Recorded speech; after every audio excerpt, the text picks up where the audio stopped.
Hi y'all, Kraken Latte here. It's that time again where I bring you my tips, facts, or experience that you may or may not find helpful.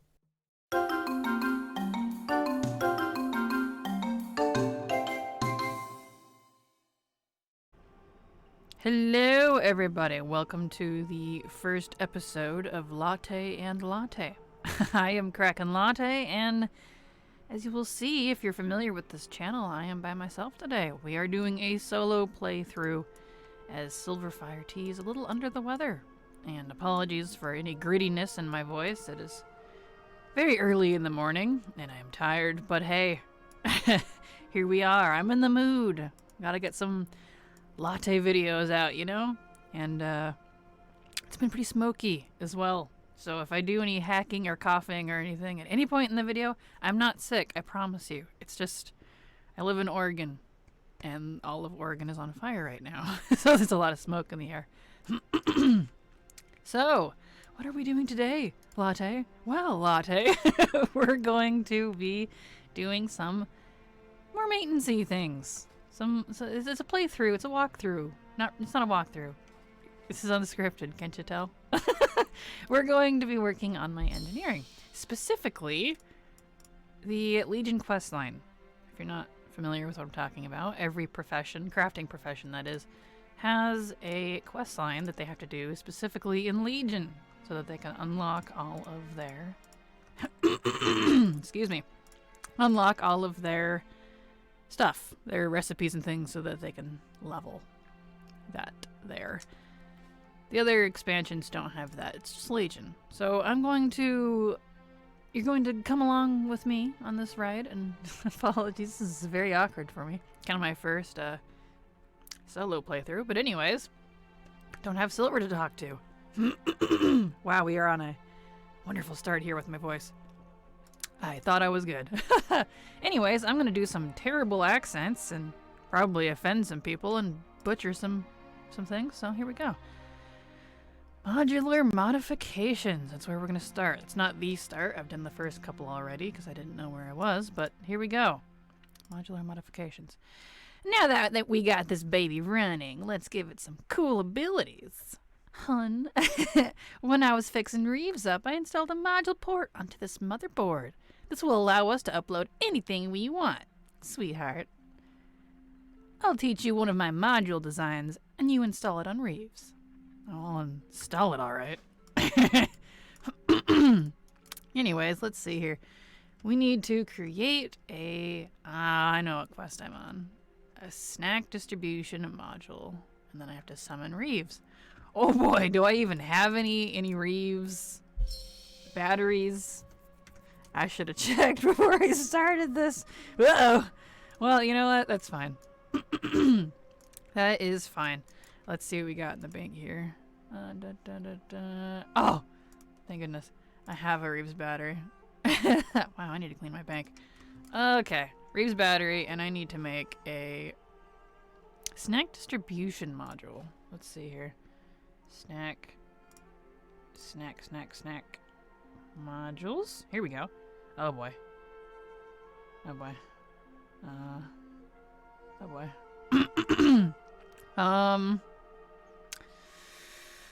Oh, and I know that's not correct in the tooltip because I am on my recording computer, so my tooltip datas aren't going to be correct because I normally play, just so you don't know.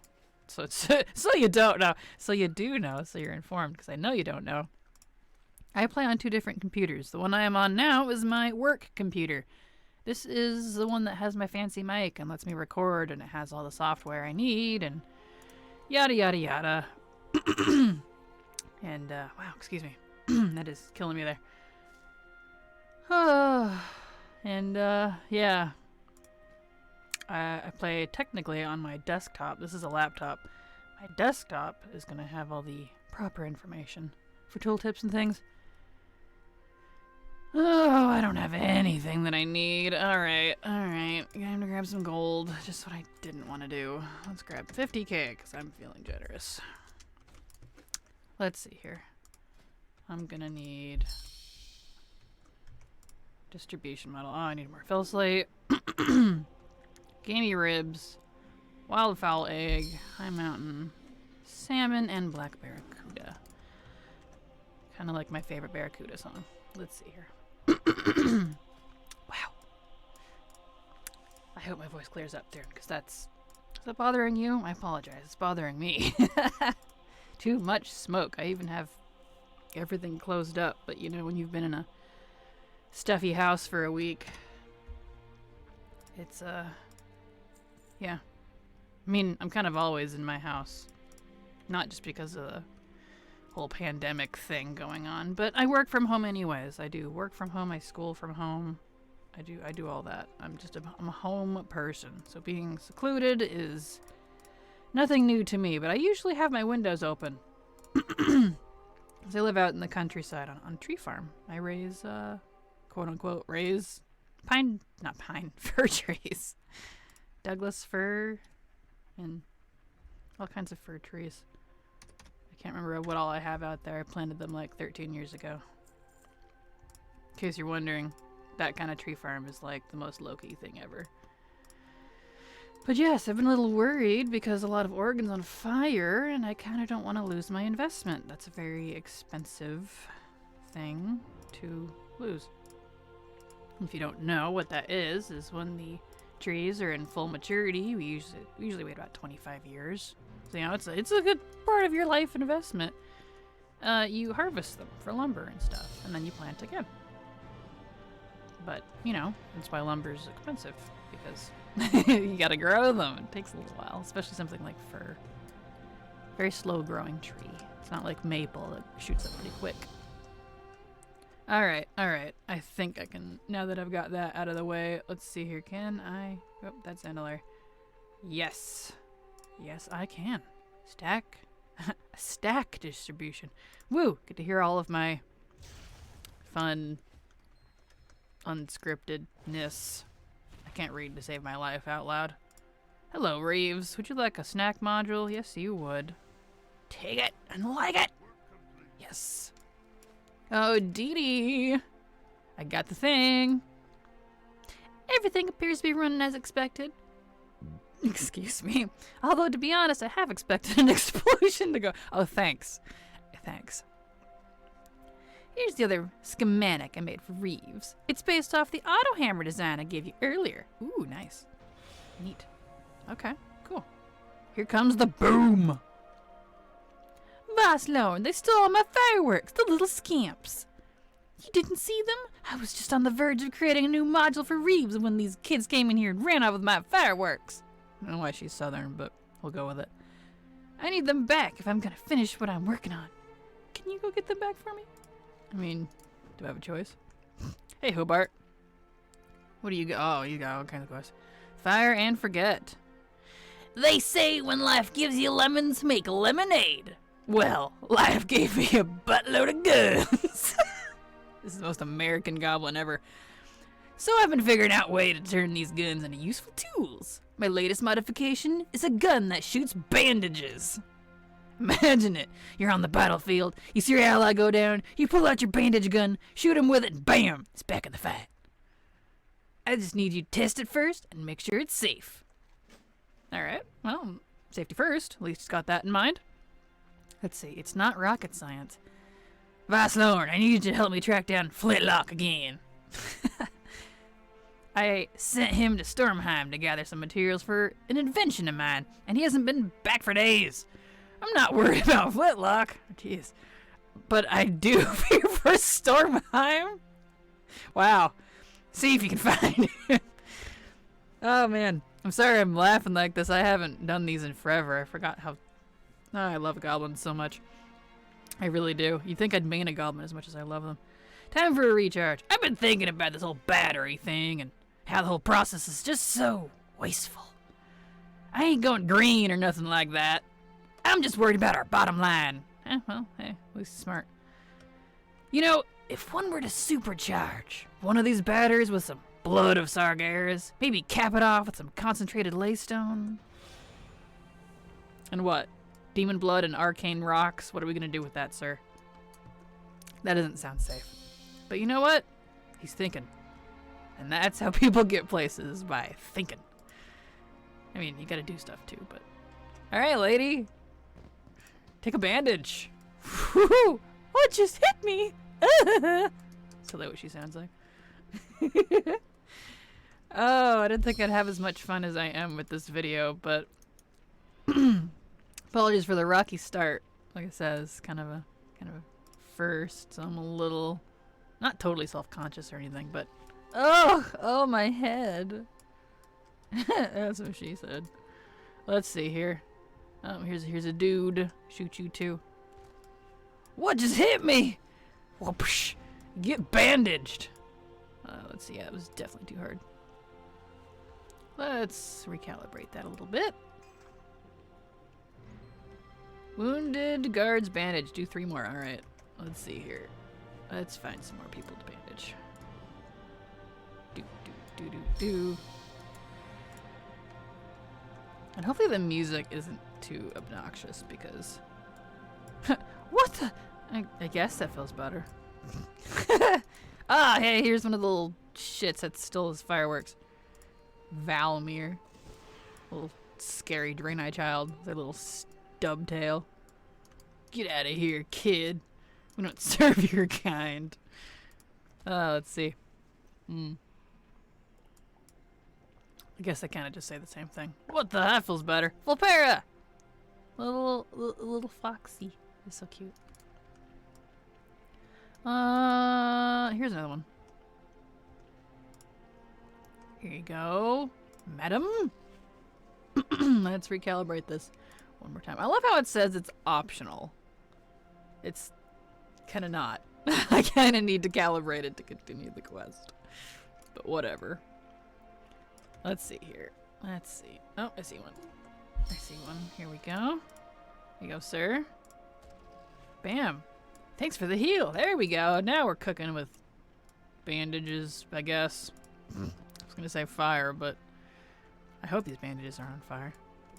Thanks for the heal. Wow. She's apparently pubescent.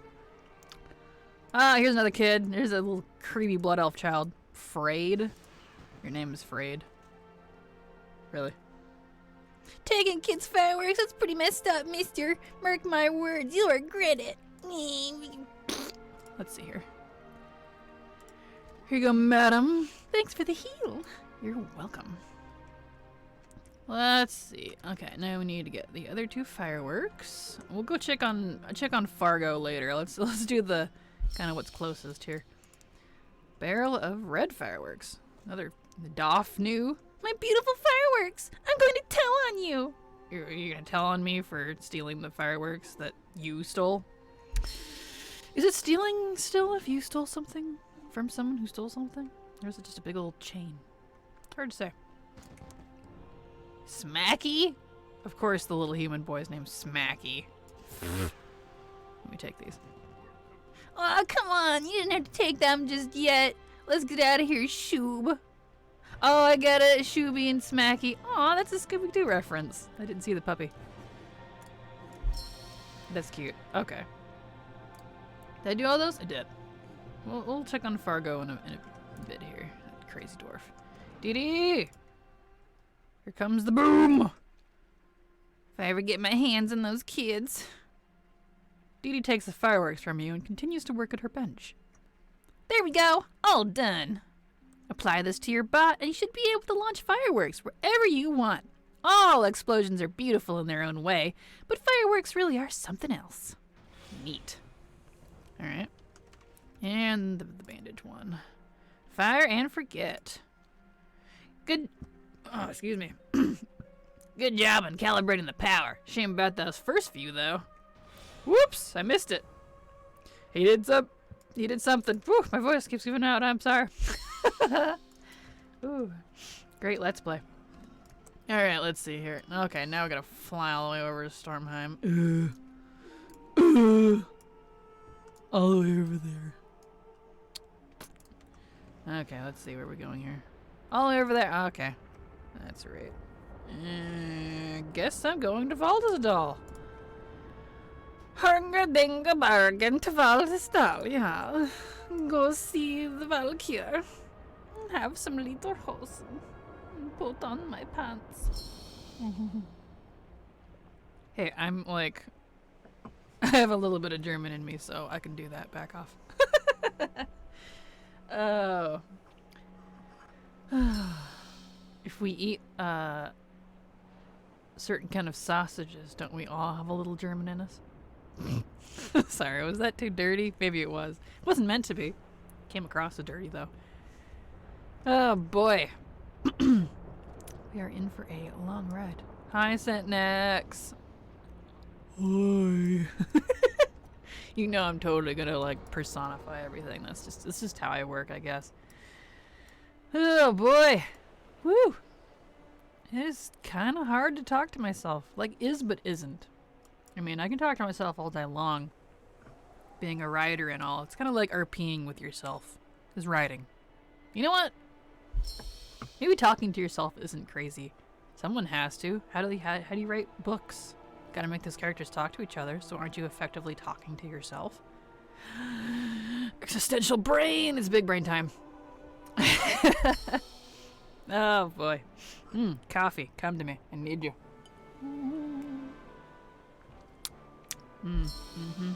Some vanilla spice.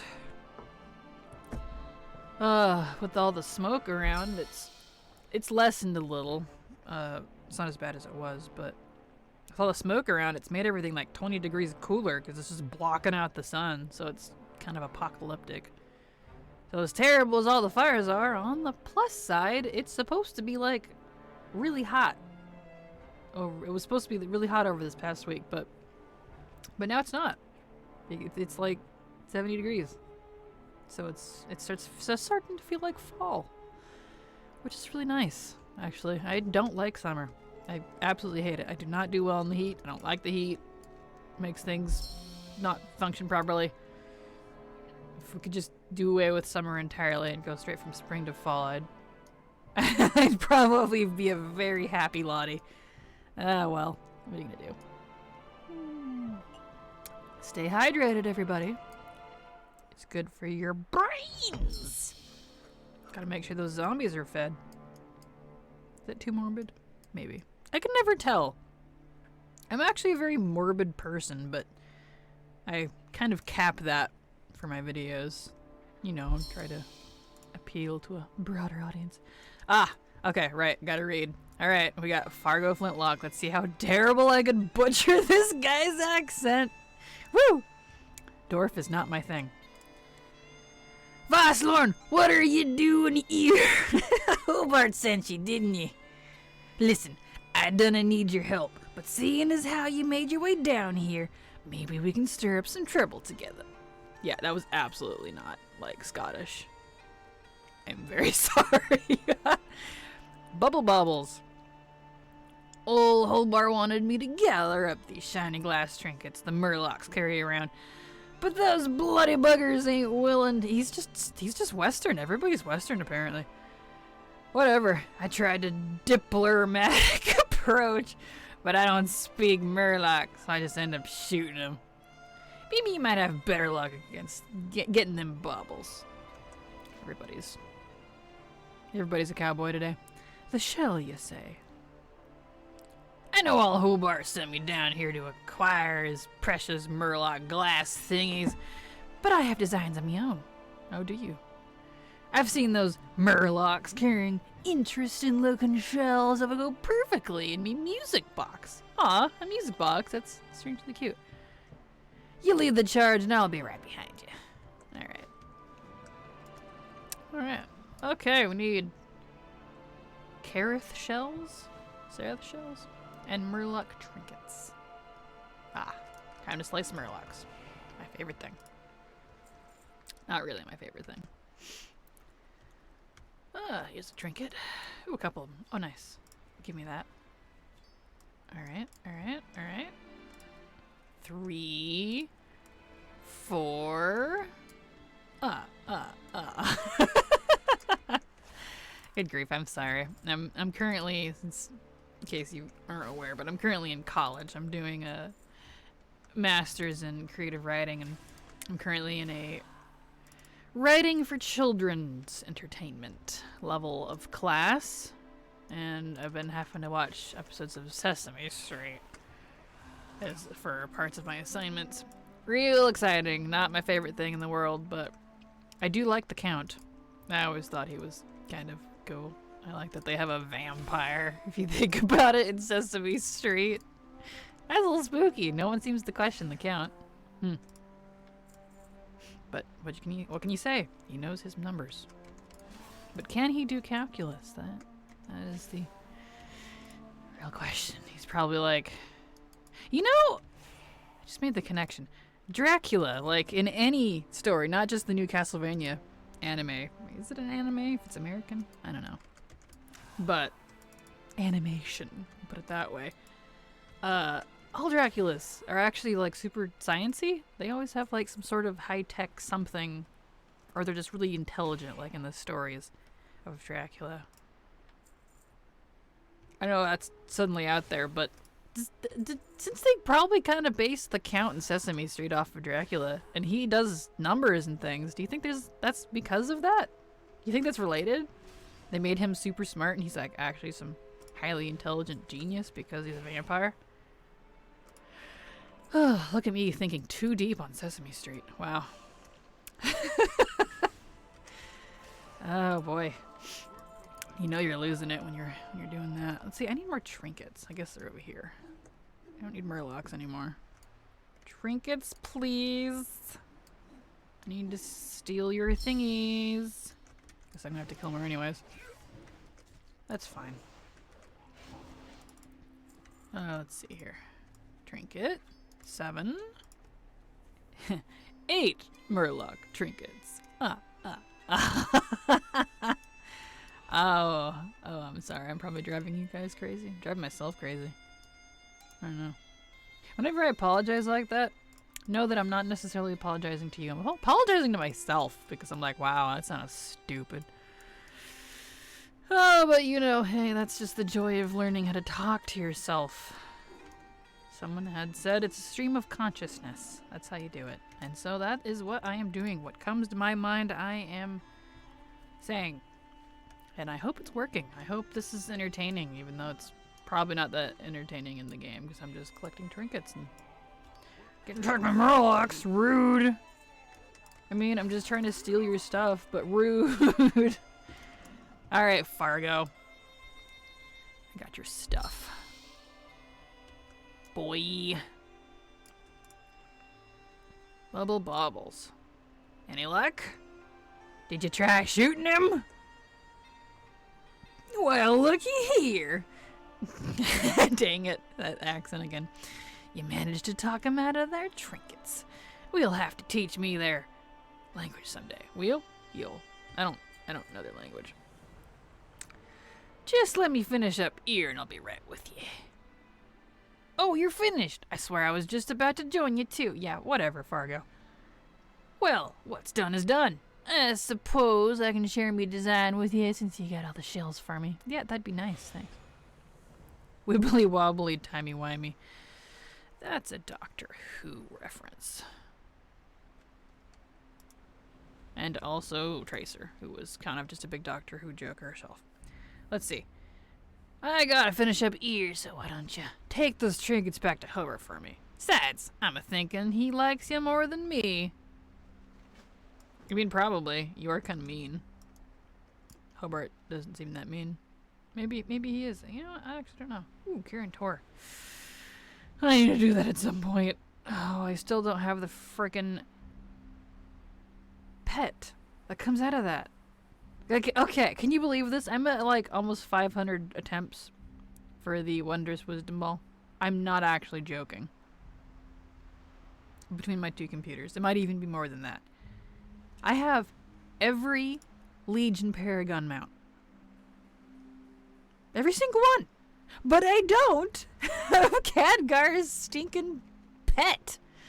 It aggravates me because it's so cute. I want a little talking Khadgar ball that just sasses me and follows me around. I've wanted that since day one. They're just not very nice to me. Ugh. Alright. Back in Dallarino. Let's go talk to Hobart. Hobart, darling, I've returned. Wibbly wobbly timey wimey. The pieces! Well, it's about time. Hobart moves over to a machine and begins inserting the items you gave him. I take it Flintlock made you deliver these? Well, since you did all the legwork, you can have a copy of my design. Thanks. It's a new type of wormhole generator. Ooh, the wormhole generator. Those are nice. Specifically designed for getting around Dalaran in the blink of an eye. Lock and load. Flintlock's been looking for you, Vosslorn. I think he needs your help again. I sent him out to test a couple of new inventions of mine back down in Azuna. Look for him on the shoreline west of Oceanus Cove. Oh, this is the gun shoes one. I love the gun shoes. Those are just so fun. I need to make a bunch of those. Because a lot of the... I don't think those are being capped. I'll have to look. In case you weren't aware. I feel like I say that a lot. The... a lot of, like, speed potions and a few other things that are similar are being not nerfed, but capped at level 50 after pre-patch, which actually kind of irks me. Sky Step is one that's being nerfed. I saw that. It's having its speed lowered. Sky Step potion. Which really irritates me because I love having a plethora of, like, all these old crafted items or things that are like rare drops and things that you can use. That they're just utility. Just fun utility items. I like that sort of stuff. I like having this plethora of goodies in my bag that I can use and be like, oh no, I'm falling to my death. Oh, parachute. Oh, bam. I mean, I don't know if there's a parachute item besides the barding, but... Well, there's the gliders. There we go. The gliders. Those aren't being nerfed or anything, luckily. I think people would literally go riot on Blizzard if they did that. But anyways, a lot of the speed pots are being capped at level 50, so you won't be able to use them in Shadowlands, which really annoys me. Like, I'm sure there's going to be new pots and things for Shadowlands, but it just annoys me because I like having all that stuff. Anyway, my point is I should make gun shoes because I don't think the gun shoes were on that list of things that are being nerfed or capped. And the gun shoes are nice because they're not only a little speed boost, you can use them like water walking kind of. They as so long as they're running, well, you'll see. About to do this quest here. All right, Fargo. Lock and load. Oh, aye! There you are, lad. I was kind of hoping to see you again. He's a pirate now. He's switched. Going out with a bang. While I was testing this new black flight. Wow, this new flight pack. Oh, whatever. You can see all the pieces out there in the water. Now, I've got these boots here that Hobart gave me to test out too, but they're not quite my size. I figured we could kill two birds with one stone and give ye a test while picking up the broken bits of the pack. Mind the sharks while you're out there. Thanks, dude. Couple little tips about the booty. As soon as you activate them, you're going to take off faster than a rogue in an arena match. It's kind of funny. You'll be going so fast, you'll have to stay afloat. So mind your ammo. Because when it runs out, you're going to go plunk, I can't read, into the water. As soon as you stop, everything will reset, and you should be good to go for another try. Yeah, this is what I was talking about. Watch this. Whee! And yeah, I know I'm a Death Knight, but I'm not using water walking or anything. It's literally gun shoes. I have guns. I have shotguns attached to my ankles. Like freaking redneck Hermes. And yeah, here we go. This is the quest. This is oof. All right. Nice. Got your pack, Hobart. Got your stuff, homie bro. Whee! Oh, I love these so much. Nope. Let him run out. These last for quite a while. Come on. There we go. All right, Fargo. Going out with a bang.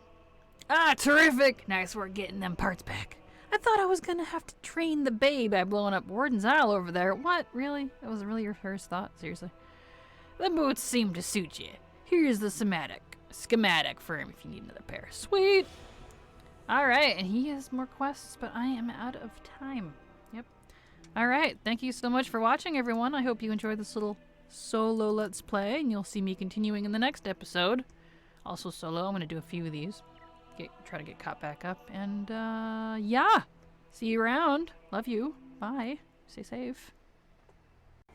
Hello, everybody. Welcome back to the second ever episode of Latte and Latte. Say hello to my Death Knight again. We're continuing his questline in World of Warcraft for my Legion Engineering.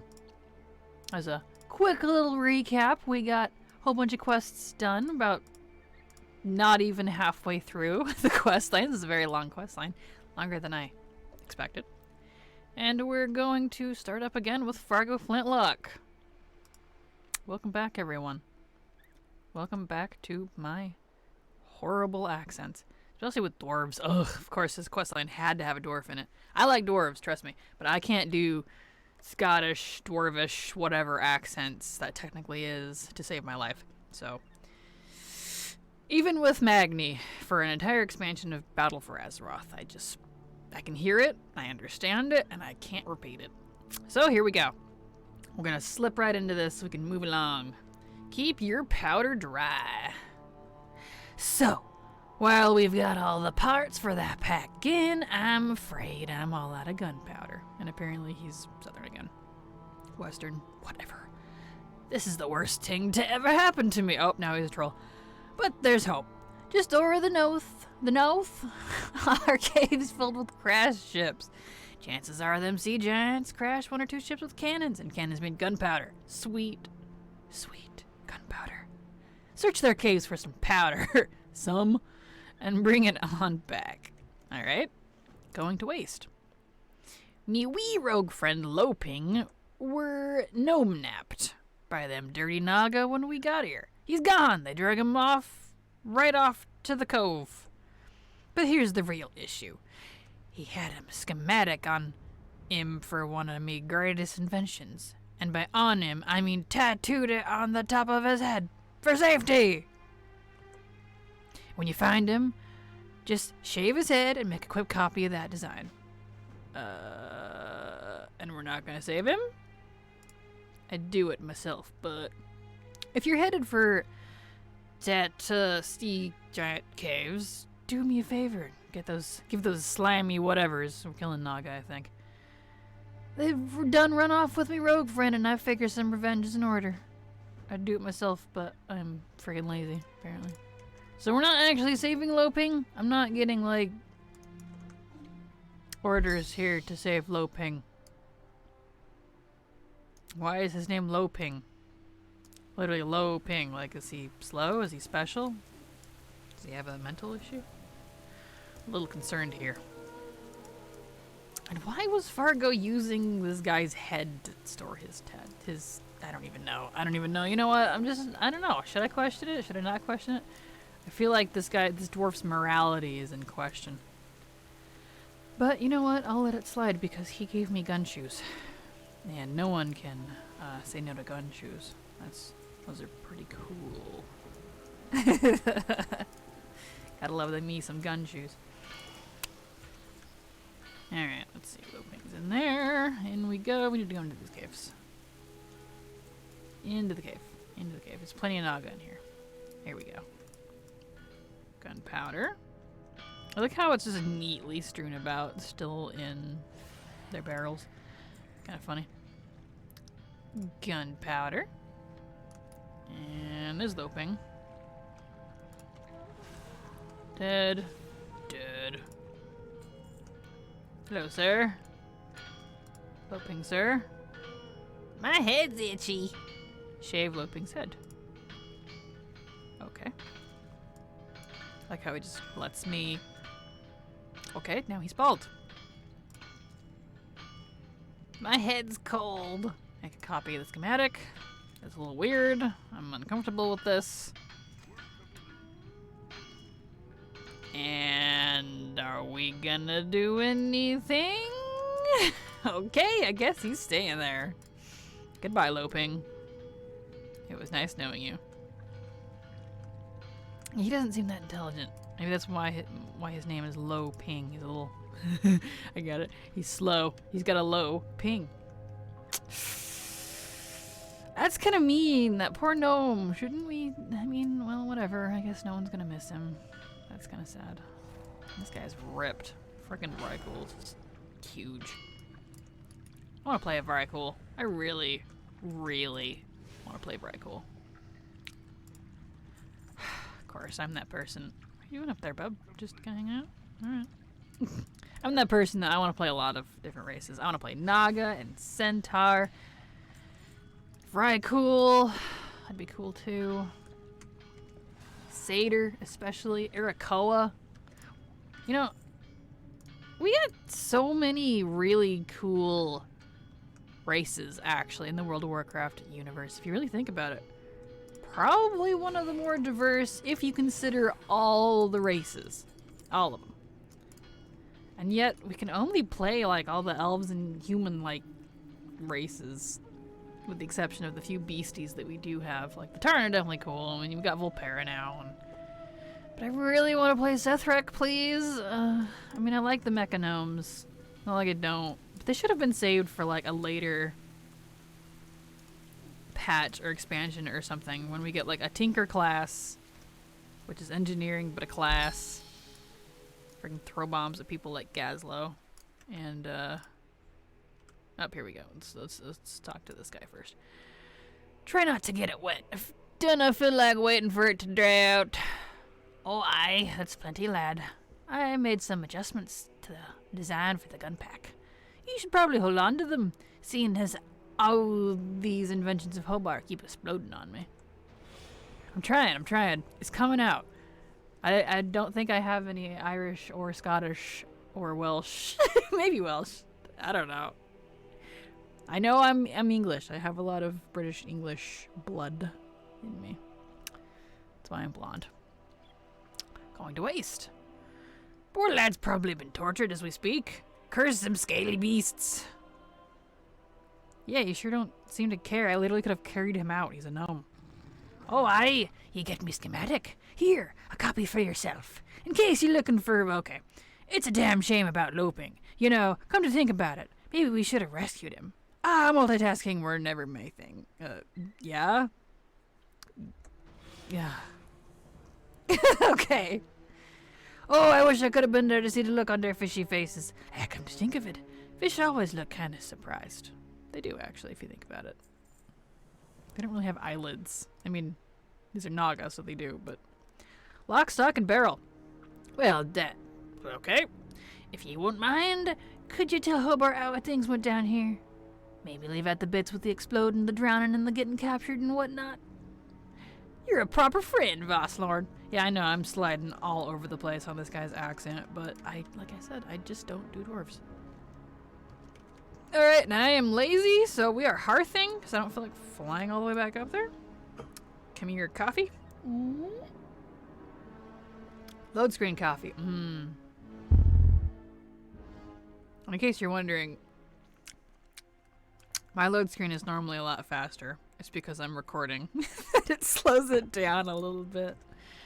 Oh well. Okay, let's see. Back to Hobart. Our lovely, lovely goblin friend. Hello, sir. Lock, stock, and barrel. So the gun shoes in the pack were a success? I guess all these guns I made weren't such a waste after all. Which reminds me, I saw the plans for those goggles Flintlock made, and I've got to say, they were rather crude in their design. Dwarven engineering is a bit of an oxymoron. Really? I've updated the schematic to not require so many materials. Thank you. Halls of Valor. Oh, yep, here comes the dungeons. Ugh. They incorporated a lot of dungeons under these quest lines. I think alchemy is the worst, though. It needs, like, a lot. This one, I don't remember it needing that much, but we'll find out. Trigger happy. In order to complete my latest invention, I need a special relic known as the Rune Stone of Vitality. Sounds suspicious. Odyn, king of the halls of valor, he's a king now, is known to use it to breathe life into his constructs. Wait, why are we taking it? What I'm asking is no easy task, but I need to get that rune stone from Odyn and bring it back to me. That doesn't sound smart. Hey, Diddy. Oh, Violet Hold. Ah, Violet Hold. Ah, gross. I forgot that was a cheating death. Hobart was showing me a copy of a design you found, and it got me to thinking of a new module for Reeves. Unfortunately, I don't have the materials required to test it. Could you make a couple failure detection pylons? I also need a plasmatic laser bolt. You should be able to find one in Violet Hold. Oh boy, Violet Hold. You guys ready to go do Violet Hold? Oh boy. Speaking of, that's another thing that's getting nerfed. Failure detection pylon, I think, is being capped at 50. That's the one that reses you. You can put it down and it's a battle res. Kind of like a battle res. You can't use it when you're in combat. Oh well. It's fine, I never really used it anyways. It kind of doesn't help me when I'm dead, but let's see. Did I? Yeah, this is abnormal. Good. Okay, time for the most boring dungeon ever. Let's do this. Lord Malgath. The fall of Dalaran begins here. The prisoners will strain the streets. Wow, I can't read. Red with blood, and when they're done, the Legion will bring this city crashing to the ground. Oh, I'm an orc. Okay. Okay. Time to, let's see, where is this? I think it's in one of these cells, if I remember right. Oh, there he is. Oh, boy. Time to, whoops. Excuse me while I'm smacking things with my hands here. Dungeon, doing the dungeon. Anyway, what was I saying about races earlier, since this is really boring? Oh, yeah. There's a lot of races in WoW. If you think about it. There's Naga and Satyr and Ogres and... I mean, I can't even list them all. If you really just kind of go try to tally them up, they're huge. And frankly, I want to play all of them, even the demons. I like having a wide variety of races, because if you think about it, they're actually... Almost all of them are intelligent. Like, even the Murlocs are technically intelligent. I mean, pretty primal, but... And the, what are those little dudes called? Little rat people with the candles. I can't remember what they're called. Crap. I know this. Good grief. Put me on the spot here. Put myself on the spot. I'm very bad at putting myself on the spot. And then it sounds like I don't know anything when I actually know my lore and races and things pretty well. Whatever. Whatever. You know what I'm talking about. Little no-take candle dudes. They're technically intelligent too. Not that I really want to play any of them, but you get my point. There's a lot of intelligent species, like all the different races. You know, with the exception of the straight up animals like cows and birds. They're intelligent. Demons are technically all intelligent. You can talk to them. Sabron, Erakoa, Sethrak. Even the Saurochs or whatever they were called from Pandaria. They're intelligent. They speak. Different races, the Yungal and the Tonka and the everybody's favorite Tuskar. I'm actually not fond of the Tuskar. I've always kind of wondered why people were so hardcore about the Tuskar. I don't know. But hey, there's a race for everybody. Walrus people would be kind of cool. I wonder what the females would look like, or if they'd even have females. I mean, I'm sure they have females, but probably look just like the males. They probably also have beards just like the males. It's kind of like ogres. You never really see... Should I be reading this? I don't know. I guess it doesn't matter. Whatever. It's not quests. You guys will get to hear my gnomish voice at some point. I do a pretty good gnome. I don't do dwarves. I think dwarves are like the only thing I don't do very well. I do trolls pretty good. I like trolls. Trolls are neat. I want to hug a troll. They seem fun. Goodbye, Maleficent. Get out of here. Millhouse's wife, apparently. I don't know. Neat. Here's the prismatic laser bolt. Give me that. Neato. And it probably wants me to finish the dungeon, doesn't it? Yep. 3rd escaped prisoner defeated. Blah. I hate that they added that. Really hate that they added that. At the very beginning of Legion, you didn't have to do that. You would just go in, get your item, and leave. But people were complaining that people were queuing, getting their item, and then leaving. So they added on the requirement to complete the dungeon for the quest itself. So you can't just get your item and leave. Which I think is annoying, because I don't like actually having dungeons like this attached to my quest lines. Like, I like... Alright, mini tangent time. I like the Legion questline for the professions. I like what they were trying to do. It is a little more immersive. It's fun to go unlock everything. I wish they would have kept it out of the dungeons. Like, it just kind of annoys me. Even when it was current, it was annoying. Whether you play in a group or not. I just, like, I want... This isn't really group stuff. It's professions. It's pretty solo, for the most part. A lot of them, it's just... I don't know. It feels like a cop-out to me. It's just go in, get this item, complete this dungeon. Woo. I would have liked to see something more fun. Like a little challenge or something. Or whatever. I don't know. Just feels a little lame to me. Especially at this point in Legion. When this was live. You would have done these dungeons so many times. I did them so many times. All the professions. Getting mats for legendaries when that was a thing. I made a lot of money off of legendaries. A lot of gold.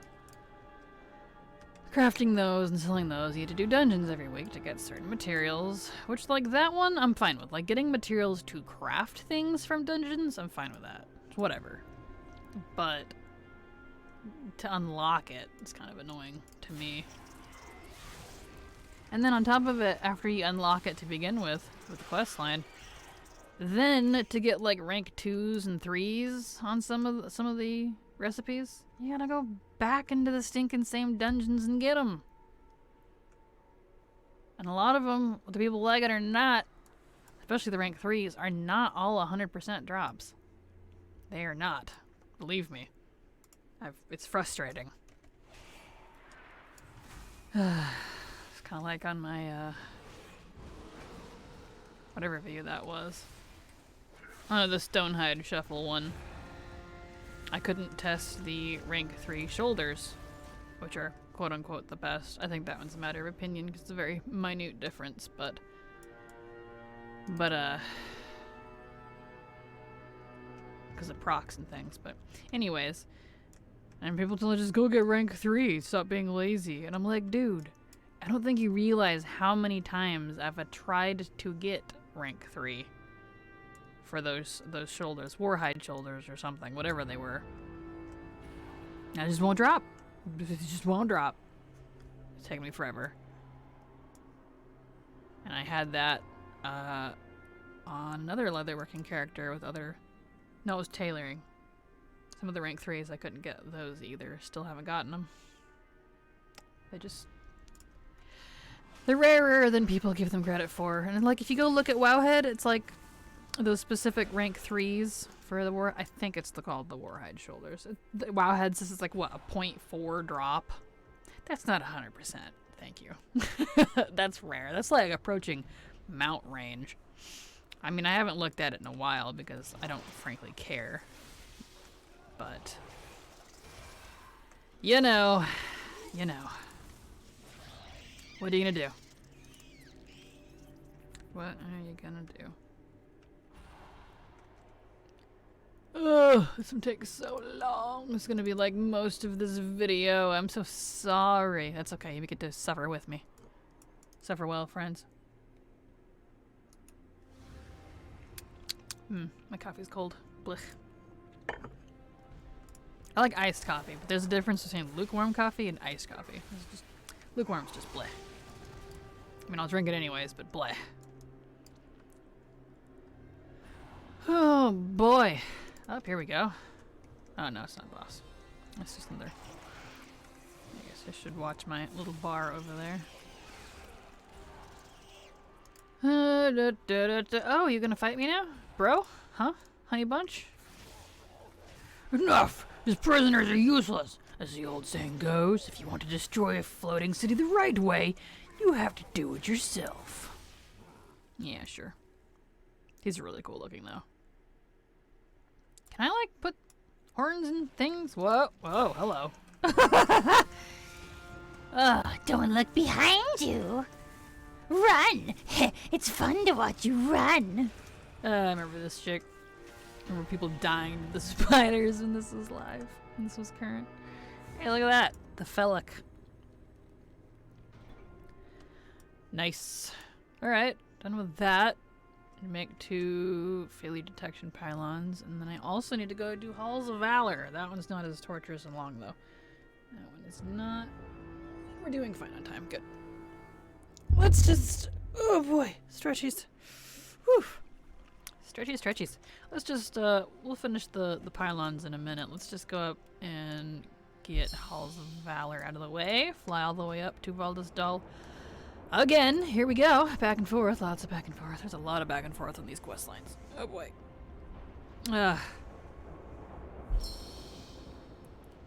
Oh, boy. Well, here we are in the air again on my lovely rocket. Just me and my lonesome without my lovely best friend. So sad. That's okay. In case you're wondering, like, she's not, like, sick with anything horrible. She's just prone to headaches. And we were gonna record today. Wow. We were gonna record today. English, goodness. Together and get some new Latte and Tea videos out. Try to get more, because, man, I'm just behind. Thanks to college, because I was going to record yesterday, but I spent the entire weekend, Friday to Sunday, trying to scramble and get my homework done, and just all the way up to 45 minutes before the due date. Didn't have time to record. And I don't like recording when I'm not in a good mood or I'm tired. Too tired. Like, a little sleepy, sure, but... Because then it shows. Like, it shows in my videos, and I don't like acting that much. Like, I know I'm talking a lot, and that's kind of part of acting. I'm actually normally a very quiet person, but I don't like being not very genuine, if that makes sense. I like being more me, more real me. I want to be in the mood, so that's why I waited. I could have done it last night, but I know it wouldn't have turned out very well. So that's fine, is what it is. But anyways, she's not sick. She's fine. She just has a bit of a headache. And I was like, you know what? No need to suffer for a video. I can do solo stuff. It's all good. So, besides, it's not her channel anyways. I mean, she's co-host of it, but if anyone needs to be making sacrifices for it, it'd be me. Not her. I wouldn't ask that on her, so. She's resting with some coffee and a blankie and doing whatever she's doing for the day. Oh, what's this? Oh, neat. Learned some, new wristbands. Alright, let's see. Does this need to be on heroic? No, I don't see the skull next to it. Alright. In we go. Do.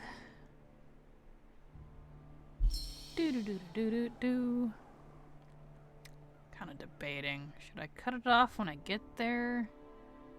No, I don't think I think I'll not be too far over. Like, in case you're wondering, I try to keep these around just short of 30 minutes. Doesn't always work. But simply because, for whatever reason, there is a major upload time difference in less than 30 minutes and over 30 minutes. Because I don't have the greatest internet out here for upload and download speeds. Like, I can play WoW just fine. Because it's not a bandwidth hog. But I don't, you know, if I'm uploading stuff on my work computer, I also need it for school and for my other channels. So I can't have it locked up and uploading constantly. So I have to try to be mindful of that. It's such a big juggle. No, let's use this. Die, everybody. Take some Azeroth to the face. Bammo. We did it, Imdal. Kicked your butt. Let's see. It's probably out of the end chest. Runestone of Vitality. Yep. Alright. It's fine. Oh, fine. I'll just pull everybody. See if I care. Whatever. Get more loot, I guess. I love the Halls of Valor, I just have to say. They're really pretty. Their team always does such a fabulous job. This place is gorgeous. I love it here. I wish it was bigger. Like, it feels... Like, I know for the sake of the dungeon it is what it is, but I feel like it needs to be bigger. It's so small. So pretty, though. I always loved this sort of Norse style. Maybe it's the Norse blood in me, but it's pretty. I like it. In fact, you know, since these are technically all people that died with Shadowlands on the horizon, I can start thinking about this now. Is this place technically in the Shadowlands? Like, where is the Halls of Valor? Like, I think Odyn had created this place. But what does that say about his kind of power? Like, he's just a Titan Keeper. And yet he made this entire... Like, he's not a Titan. He's a Titan Keeper. He's one of their little construct dudes. Like, hey, you're here. Well, she's not a Titan Keeper. Maybe she is. I actually have no idea what she is, but... I mean, she's a Valkyr, obviously. But she's kind of stony looking. I don't know if he made her or if she's actually from the Shadowlands. So I know all the Valkyr, a lot of them are apparently from the Shadowlands. I don't know if these golden ones are or not, but I don't know. It's been so long since I've read that story. I feel like I know what I'm talking about, but it has been a long time because Odyn had traded one of his eyes with somebody from the Shadowlands.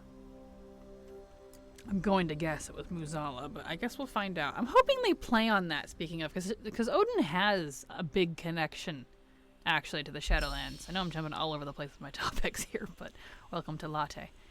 I'm all over the place. But yeah, this, like, I hope they play on that with Odyn and his connection to the Shadowlands, because he actually traded an eye, lore-wise, with somebody from the Shadowlands. It didn't really specify who. I'm assuming Muzala, but we'll see. So he could see into it. And, like, something to that effect is how he got the Valkyr into his service. Because they're technically beings of death. I mean, that's how they take the souls of the mortals that are here. The ones that serve Odyn. So, like, if you think about it, Odyn kind of put himself into a sort of god position as compared to, like, the other Titan Keepers who didn't do that sort of thing. Interesting. Interesting. What's that say about Odyn? Interesting. Anyways.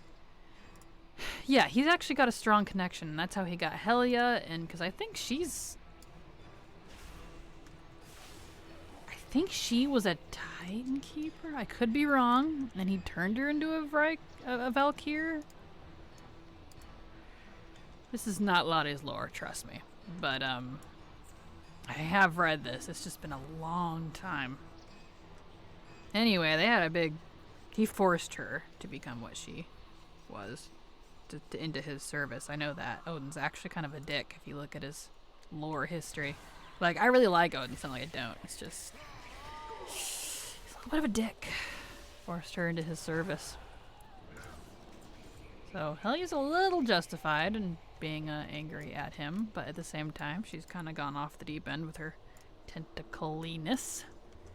Anyways, my point is, he's got a big tie to the Shadowlands because of the because of the Valkyr. You get those swapped and such. And I want to see them do that. I want to see them play on that or touch on it, or at least mention it in the Shadowlands expansion coming soon, because that just seems really cool. Like, we actually have a lot of Shadowlands connection type stuff, lore that's already in game and it's been in game. Or like the tablets you can go read in Zul'Farrak about Muzala, which is really cool. Muzala is going to be in a dungeon, so that's going to be cool. I don't think that's a spoiler, really. I mean, it's kind of obvious, but we're going to see him, and That's gonna be neat. After all this time, he's just been a little ghostly figure that no one knows about. I don't know, I suppose I'm rambling on that, but I'm looking forward to Shadowlands.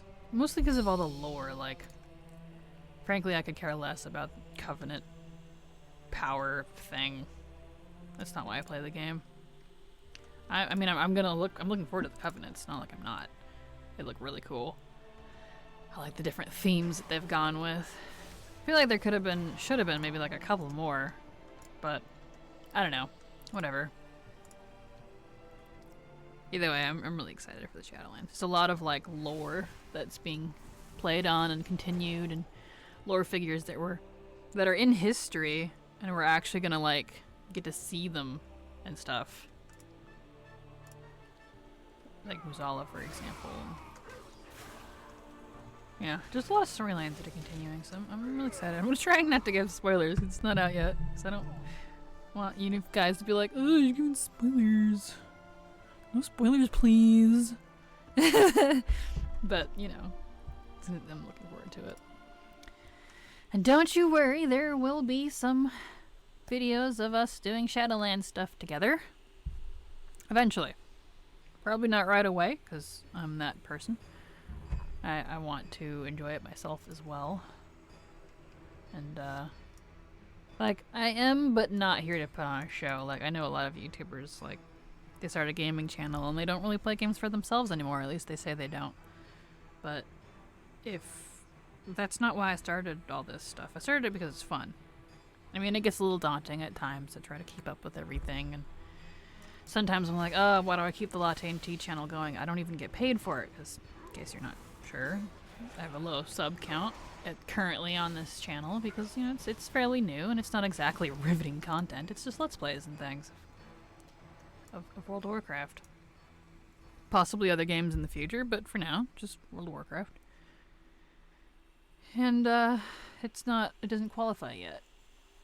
I want to monetize it, so it's a little more worth it, but yeah. My ambience channel, I don't know if I'll monetize that or not. I want to, but at the same time, it's kind of disruptive to an ambience channel to have it ads and stuff on it. Because that's, in case you're not aware, that's how you get paid as a YouTuber if you don't do, like, sponsors and stuff, which I don't really want to do sponsors. It's not my thing.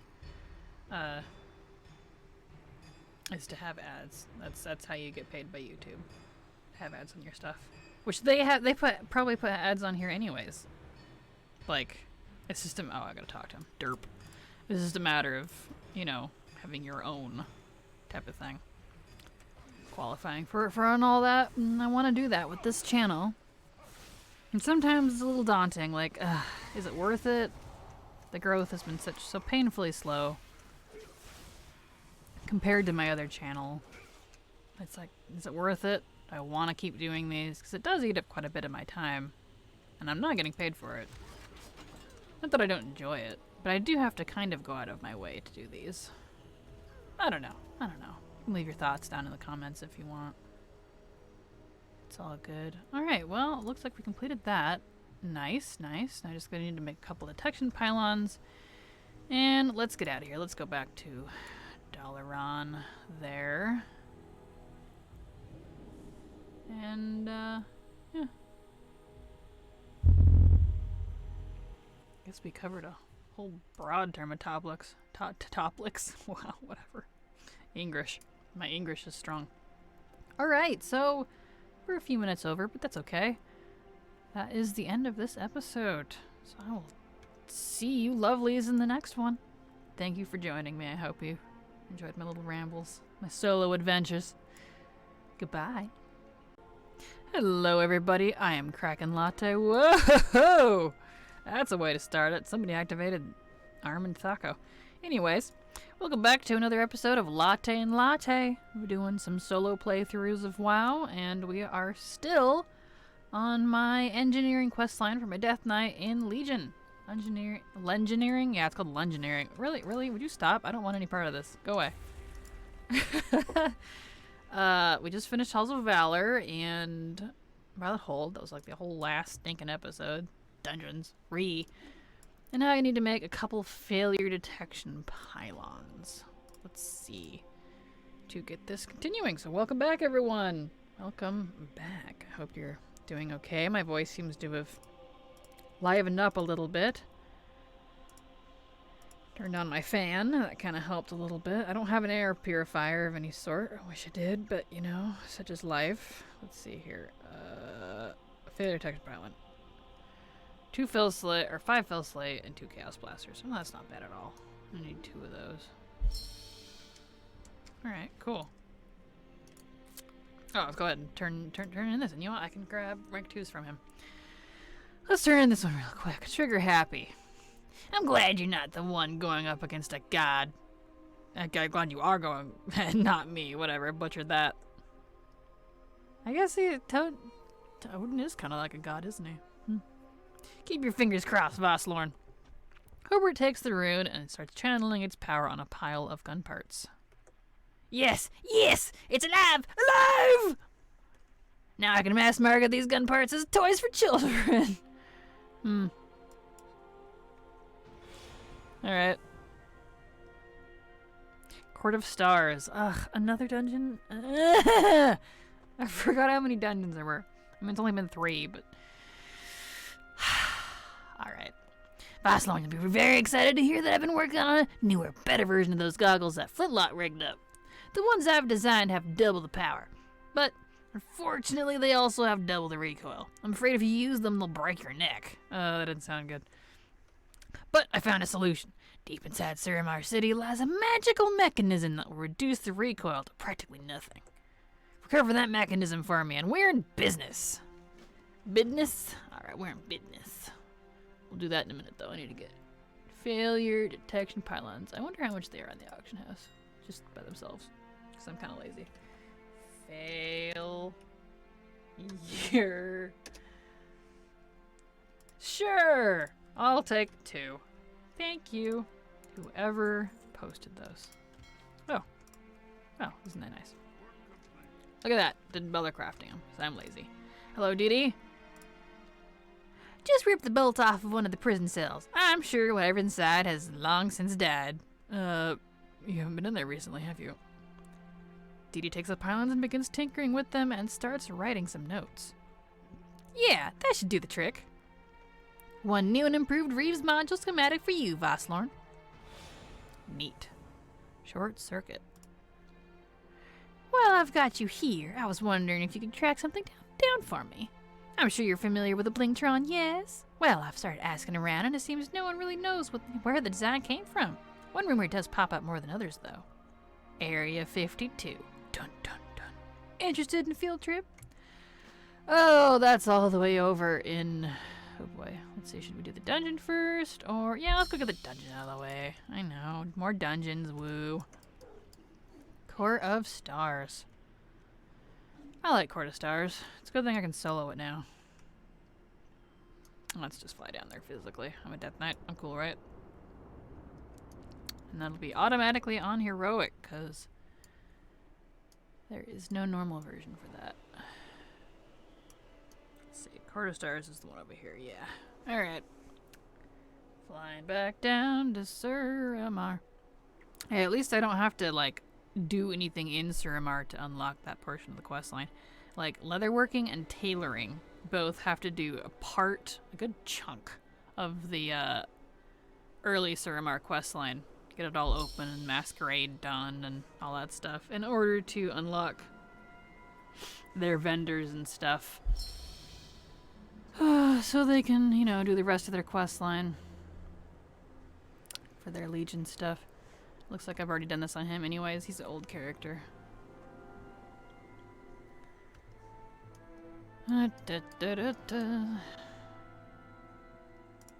Vanthyr, he's cool. I liked the Suramar stuff. I liked questing here. It was fun. Alright, let's see here. Into the dungeon we go. La la la la la. Hello, people. Take me to your leader. It's party time. Okay. Yep, so it's a heroic automatically. Alright, let's call over Lilith. Hello, lady. Lilith Lunesta. I always call it Lunaster. It's probably Lunastre or something. Something more French. They have a lot of French sounding names. And I'm going to take a drink because it's smoky and I am thirsty. And hydration is important.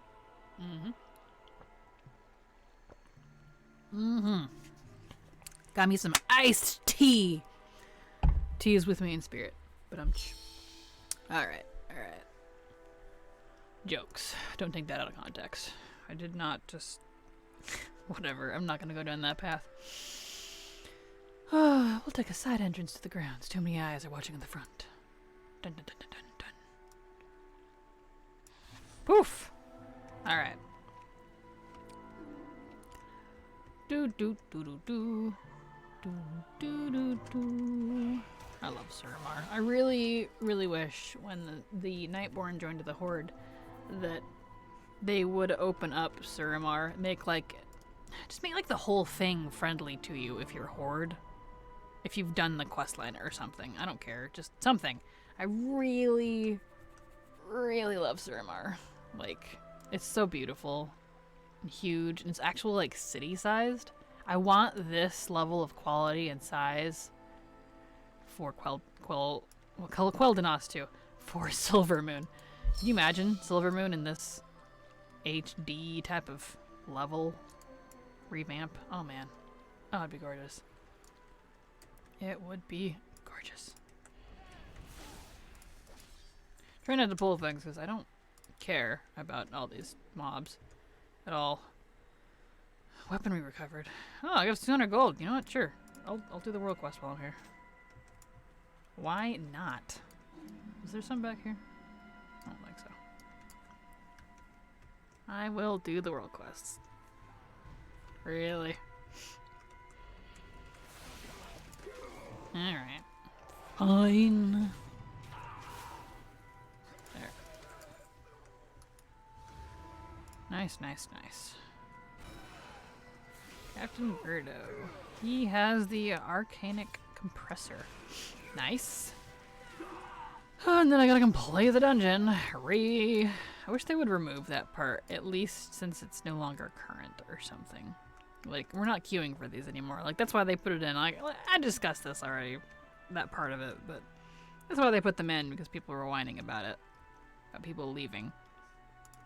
It's like, well, yeah, kind of aren't here to do the dungeon. I'm here to do my quest, which I'm kind of forced to do, because I want my profession. But alas, I have to do this dungeon to do it. But I kind of wish they would remove that requirement again, now that it's not current anymore. There's no one to queue with. You're not queuing for these anymore. Unless you're leveling through here, but I like doing all my professions when I'm max level. That way I don't have any problems. Alright, Gerdo. Let's go ahead and slap you. Ah, the Nightborn is so pretty. I really wish that the playable Nightborn actually looked like the NPC Nightborn. Like, I'm a little disappointed with that. Ah, they're so pretty. Like, they do physically, I guess, but they don't have, there's no armor like theirs. Like, even the heritage armor, sounds funny, but it covers too much. Nightborn don't wear much. Because everything's all perfect in their city, you know, and they know they're gorgeous. They don't wear much. I like the Nightborn heritage armor, but it just covers too much. It's not the same. I want armor like Elisand, like Thelvisra, like, you know, all the other Nightborn in the game. Where is? I need one more. I guess I'll come back for it. I feel like it was only this area though. I only need one more weapon. Seriously, come on. Ugh. Oh well. Whatever.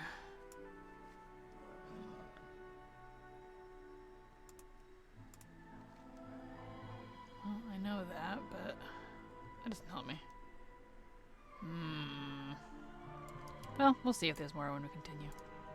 kind of don't want to come back for it, but I only need one more, and this is easy 200 gold. I'm going to need that gold anyways for professions and things. Because I don't like farming all my mats. Like, I'll level my gathering professions, and then that's probably about as far as I go. I'm kind of done with material farming. I've done a lot of mat farming over the years, like a lot. Went ham and mop and wad and early Legion. Make a lot of gold with it, but I'm just kind of tired of it. That's why I kind of just, I mean, I've always done raw gold stuff, but that's why I kind of just shifted to just that. Kind of tired of it. Let's see, is there any weapon caches over here? Please tell me there's some over here. I mean, if there's not, whatever, but...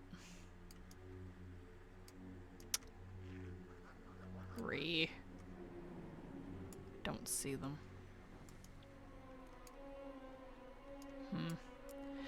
Well, I'm just gonna pull these guys. Take out this asshole. Because I don't feel like doing this the correct way. I'm just gonna deal with it. Because I'm cool. And I can use this. Beam of awesomeness. Yes. Oh man, this lady was so hard, this boss, back in the day. Like, y'all can laugh, but I wasn't in that greatest of guilds back when Legion was current. That was back when I was still in a guild with other people besides me and Silver. 'Cause her and I are in our own personal guild. Like, I've always had a personal guild since I started playing. I'm really not fond of playing with other people. At least not more than one at a time. I'm not a very social person, as funny as that is. But when I did this dungeon, like on Mythic and stuff, with that guild I was in, this boss was always a problem. Even after we were moved, you know, we did like we're supposed to and got rid of these guys by drawing them out, separating them and stuff. Never went well. Never went well. At least half the team would always die, and me and like someone else would always have to just frickin' save the day. Duo the boss. It's whatever, I guess, but... Hey, Lilith. Disguise, please. See, look. Look at this. Look how gorgeous this armor is. Don't you want to wear that? I do. There's nothing like that in game. It's just... This is even one of the dresses that covers you up more. It's just so pretty. The floaty shoulders and the magic-y stuff. There's nothing like that in game. Like, you know, like this. Oh, they're Nightborn stuff. Lame. Alright, let's see. This is the rumor part. I gotta pay attention. Spy's outfit has long sleeves. Okay, so there's long sleeves. Long sleeves. Let's go talk to this one down here, because I never talked to this one. Chatty rumor monger. Hey, bro. Go on. He should have said he would not stop asking questions about the district. That doesn't help anyone. There we go. I heard somewhere that the spy isn't female, so it's male. Male with long sleeves. Okay. Hey, look at her outfit. Isn't that gorgeous? I want to wear that. Can I wear that, please? Like, it's so simple and yet beautiful. Please? Can I wear that? Or this guy? Or hers? They have amazing clothes, and there's none of it. Like, you can't wear any of it. Just look at hers. She's just adorable. Or look at her. I like her. I really like hers. Look, this is so pretty. I want to wear what they're wearing. I'm gonna start winning. Blizzard, I want to be pretty. Make me pretty, please. Oof. All right, let's focus here. So male and long sleeves. Wonder if I could do it with just those two. I bet I could. Male and long sleeves. You're male and you have long sleeves. Hey, bro. Nope. All right.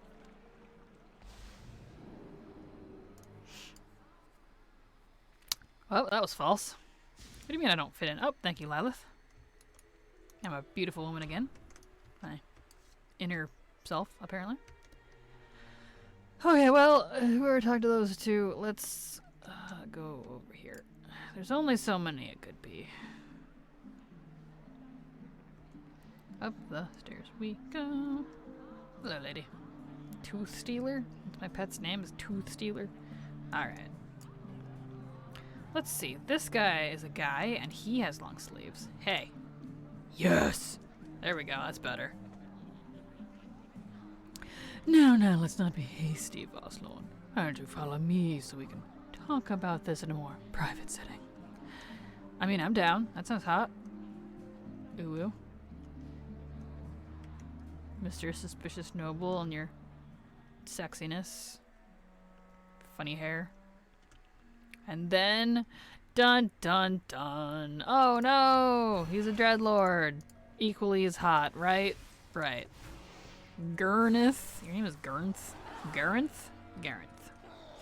Garanth the Vile. Oh, dreadlords.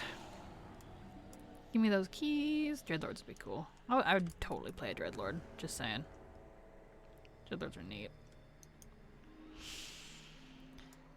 All right. Do.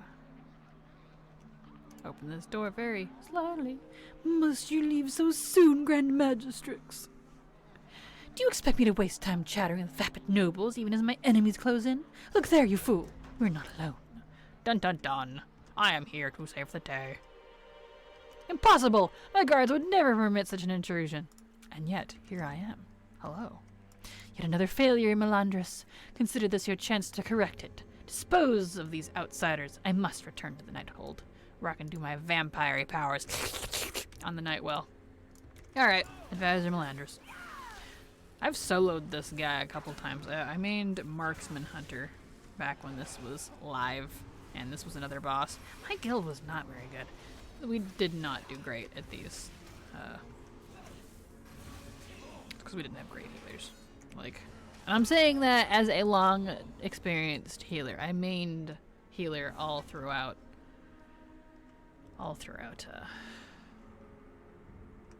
whatever you call it. Legion. Not Legion. Oh, I did summon Legion too as my second main. Warlords, there we go. I mained Mistweaver. I love healing. It's actually my preferred, I don't know, I guess competitive spec role, rather, is to heal instead of DPS or tank. Tanking at a close second. I love tanking. But with tanking, you need to, you know, have a good group. I guess that's just with anything. You need to have a good group. I used the wrong hearth. Shit. That's fine. You know what? That's fine. That's fine. Let's go to Area 52. I was going to turn in Court of Stars first. But that's fine. Let's go to Shatrath. We need to go to Area 52. Fly up there and talk to somebody about this Blingtron stuff. And the load screen. Alright, woo. Good old Orgrimmar. Loading into Stormwind and Orgrimmar is always the worst. It always takes a few seconds longer.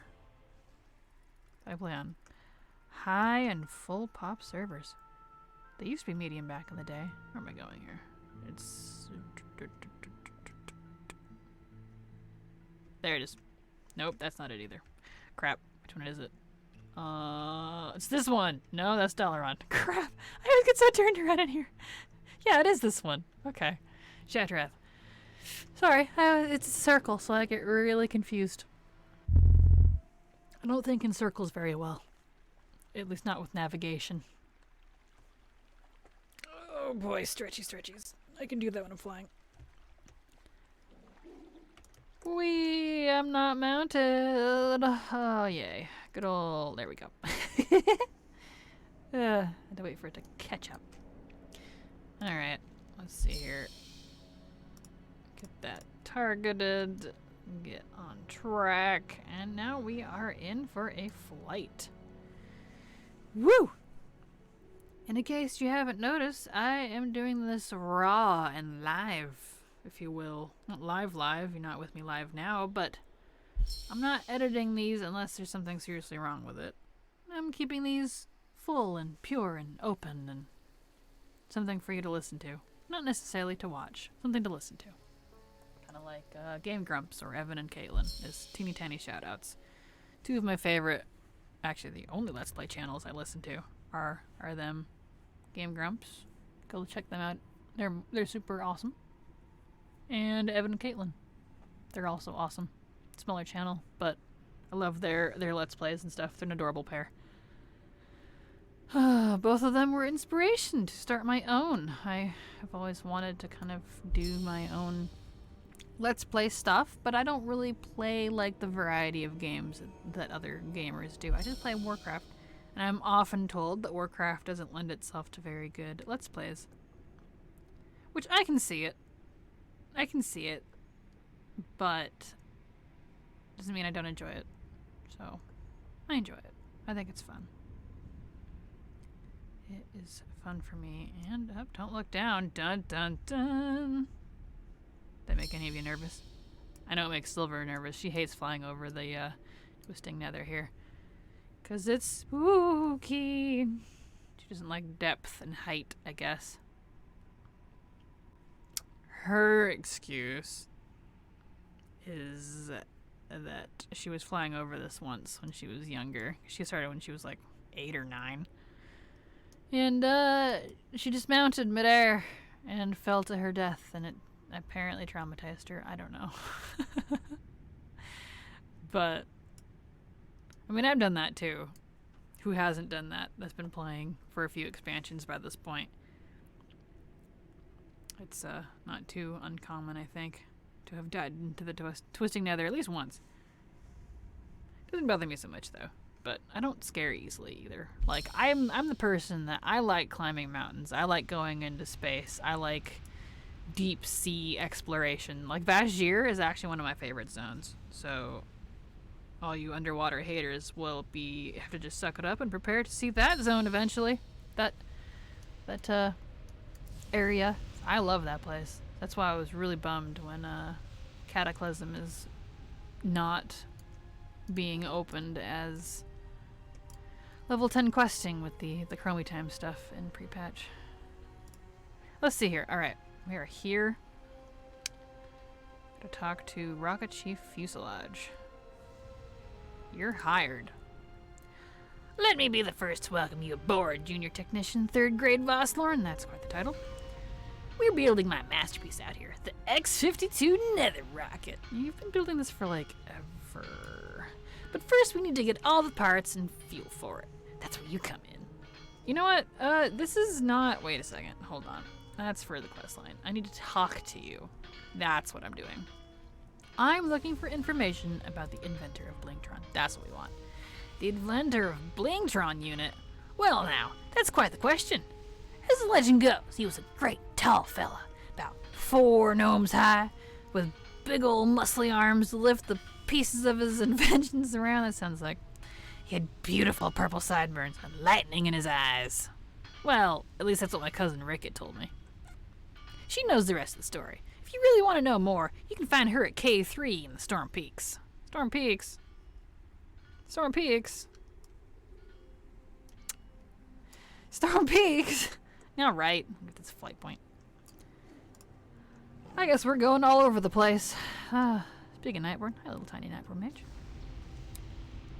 I guess we are going to Northrend. All right. Let's see here. That's on cooldown. I'll use my deep one pot.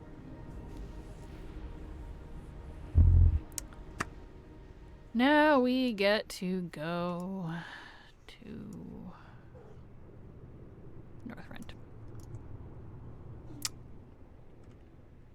All the traveling. Lots of traveling today. That's okay though. That is fine. Up. I need to go down. Crystal Song. I really like. Okay, this is maybe just me, but I really wish they would get rid of the Dalaran here in Northrend, because there's a reason. It's because it's in the Broken Isles now. So there's 2 Dalarans, and it's so confusing. Especially be confusing to new players. Like, we don't need $2 runs. Like, I know there's all these, like, special things here in vendors, and I get that. But we do have Horde and Alliance territories here in Northrend.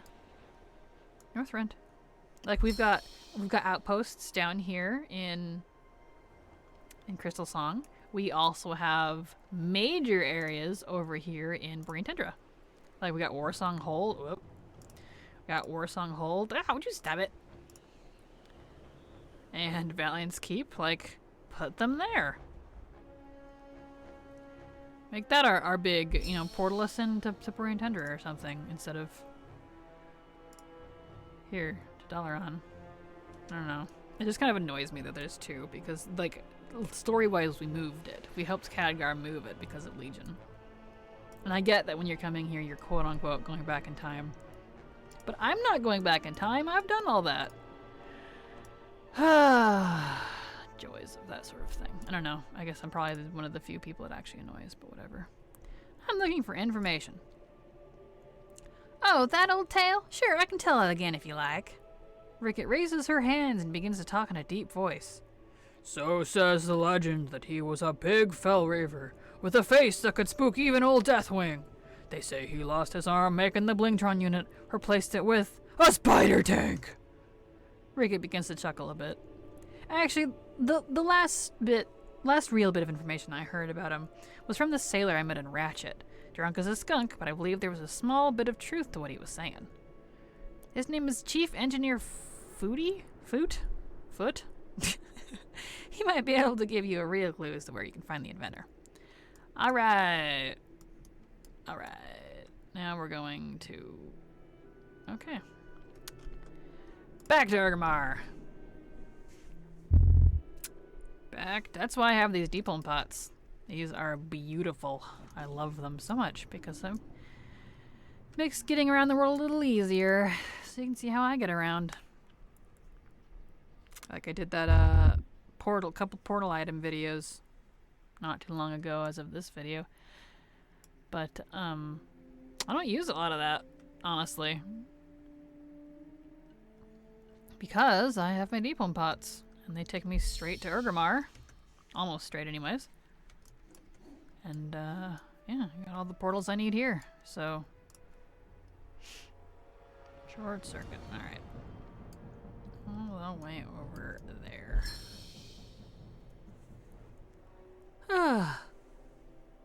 Stretchies. Go, stretchies. Oof, I'm getting hungry. It's about that time. Lunchtime, I think. Are you all hungry? I think it's snack time. I feel like it's snack time. Sounds like people are starting to get home, too. Hear doors slamming. Rest of my family. I live with my brothers and my parents, technically, but we live on the tree farm together. Take care of everything and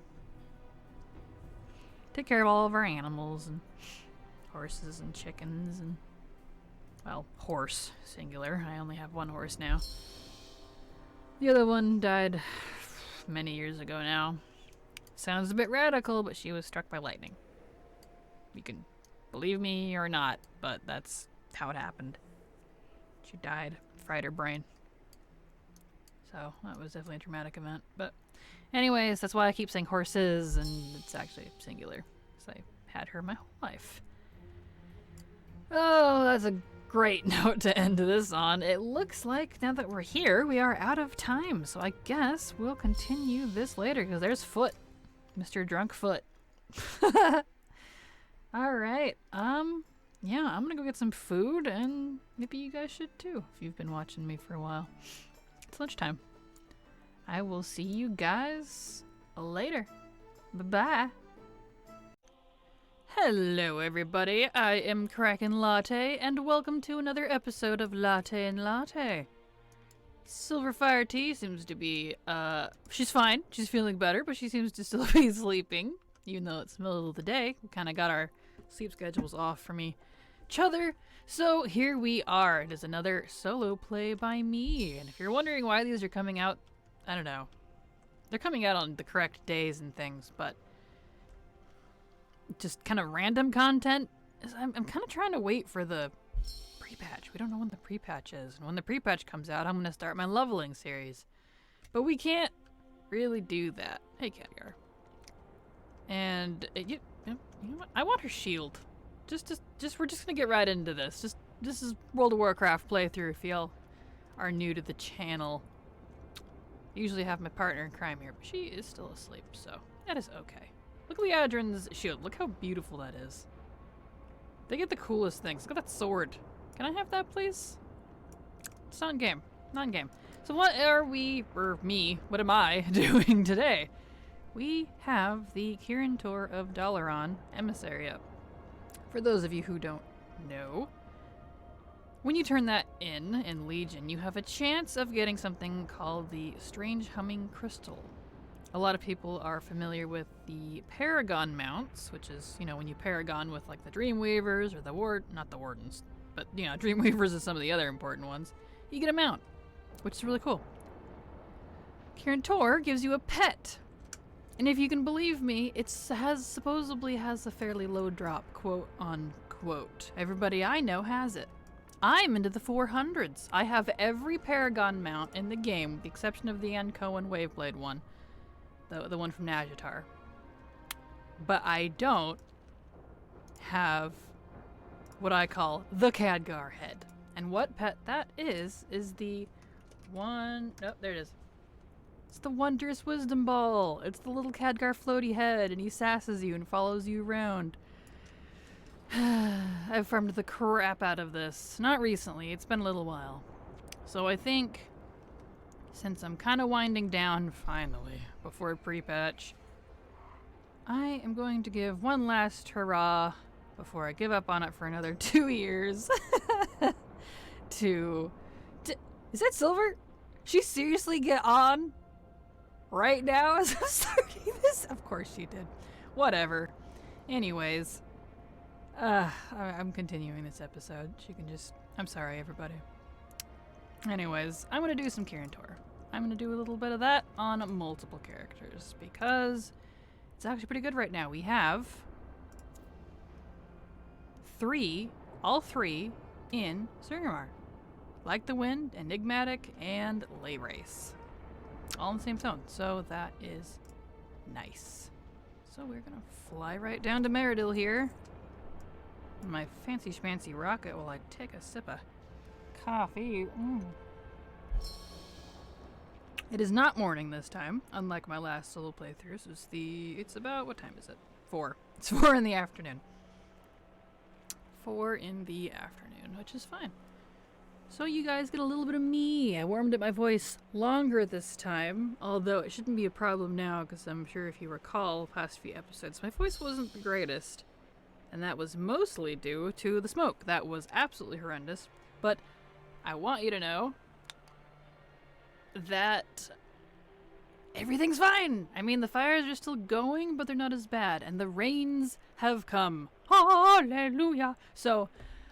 frickin' praise the sun or something, because the air quality has gotten so much better. Like, it literally kicked it from, like... because some areas were listed in the over 999, no puns intended, toxic chart. Like, that's literally the kind that can kill you if you breathe it for too long. And it's dropped down to, like, not even 100. Which is still a little high, but... yeah. Let's see, where am I going here? Lay Race, it's over here. Pay attention to the map, Lottie. Alright. So yeah, I am super happy. And I can breathe. It's raining. It smells nice outside. I think the fires are being helped a little bit from this rain. It's raining right now. You can't hear it because I'm in my little sound room. But yeah. It is a serious blessing, let me tell you. And you know what's funny too is I had, if you pay attention at all to my other channel, my main channel, Kraken Latte, I had made a post last Thursday that I wasn't feeling well. I think it was last Thursday. That I wasn't feeling well because the smoke was just so bad. I was feeling ill. Like, the toxicity was really high. And I'm really sensitive to that sort of stuff. Like, it wasn't bothering anyone else in the family. but I'm really, really sensitive to things like dust, smoke, mold, airborne stuff. I don't do well. Like, I get it in my lungs and I don't feel good. So anyone smoking anything, doesn't matter if it's a cigar, a cigarette, marijuana, doesn't matter. I don't feel well if I'm breathing it in. So anyways, it just, wasn't doing well, so I just didn't do a video that day, which was the first for me. I've never not done a video. I try to keep pretty regular on all 3 of my channels, even though 2 of them aren't yet monetized, which includes this one. Just because, well, first of all, it's good practice, and it's also good for the YouTube regime. That's what we call that thing. The word is escaping me right now. The YouTube machine, if you will, because it likes regularity. It gets used to you at certain times. Kind of think of it like a pet. You gotta train it. Oh, I should have went left, darn it. Oh well. It gets used to you, and it will know when to promote you, from my understanding. And it seems to be true, because it seems to know when to promote me. Weird as that is. It's not doing very hot on these 2 channels, but that's just because they're not hot topic stuff. But, you know, whatever. It's walkthroughs. Not walkthroughs. I keep calling these walkthroughs. These are playthroughs. Playthroughs. Let's plays is the better word. I know, I'm probably going totally wrong direction, but I'm also kind of not paying attention. I don't play and talk very well. So this Let's Play stuff, especially solo, has been a very interesting challenge for me. Because when I play by myself, I'm actually silent. I am dead silent. I don't talk much. Even when I'm with Silver sometimes, we're usually quiet if we're doing something serious. There we go. There we go. Yeah. 1 of 3. Alright.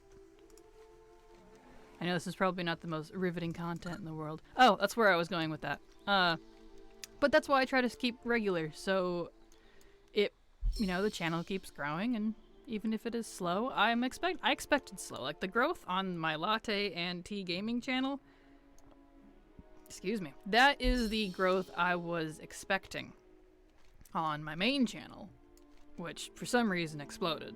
Like, people keep telling me, oh, it's because you're awesome. But I'm like, yeah, I think it's more than that. I think it was timing because of the Bruto stuff.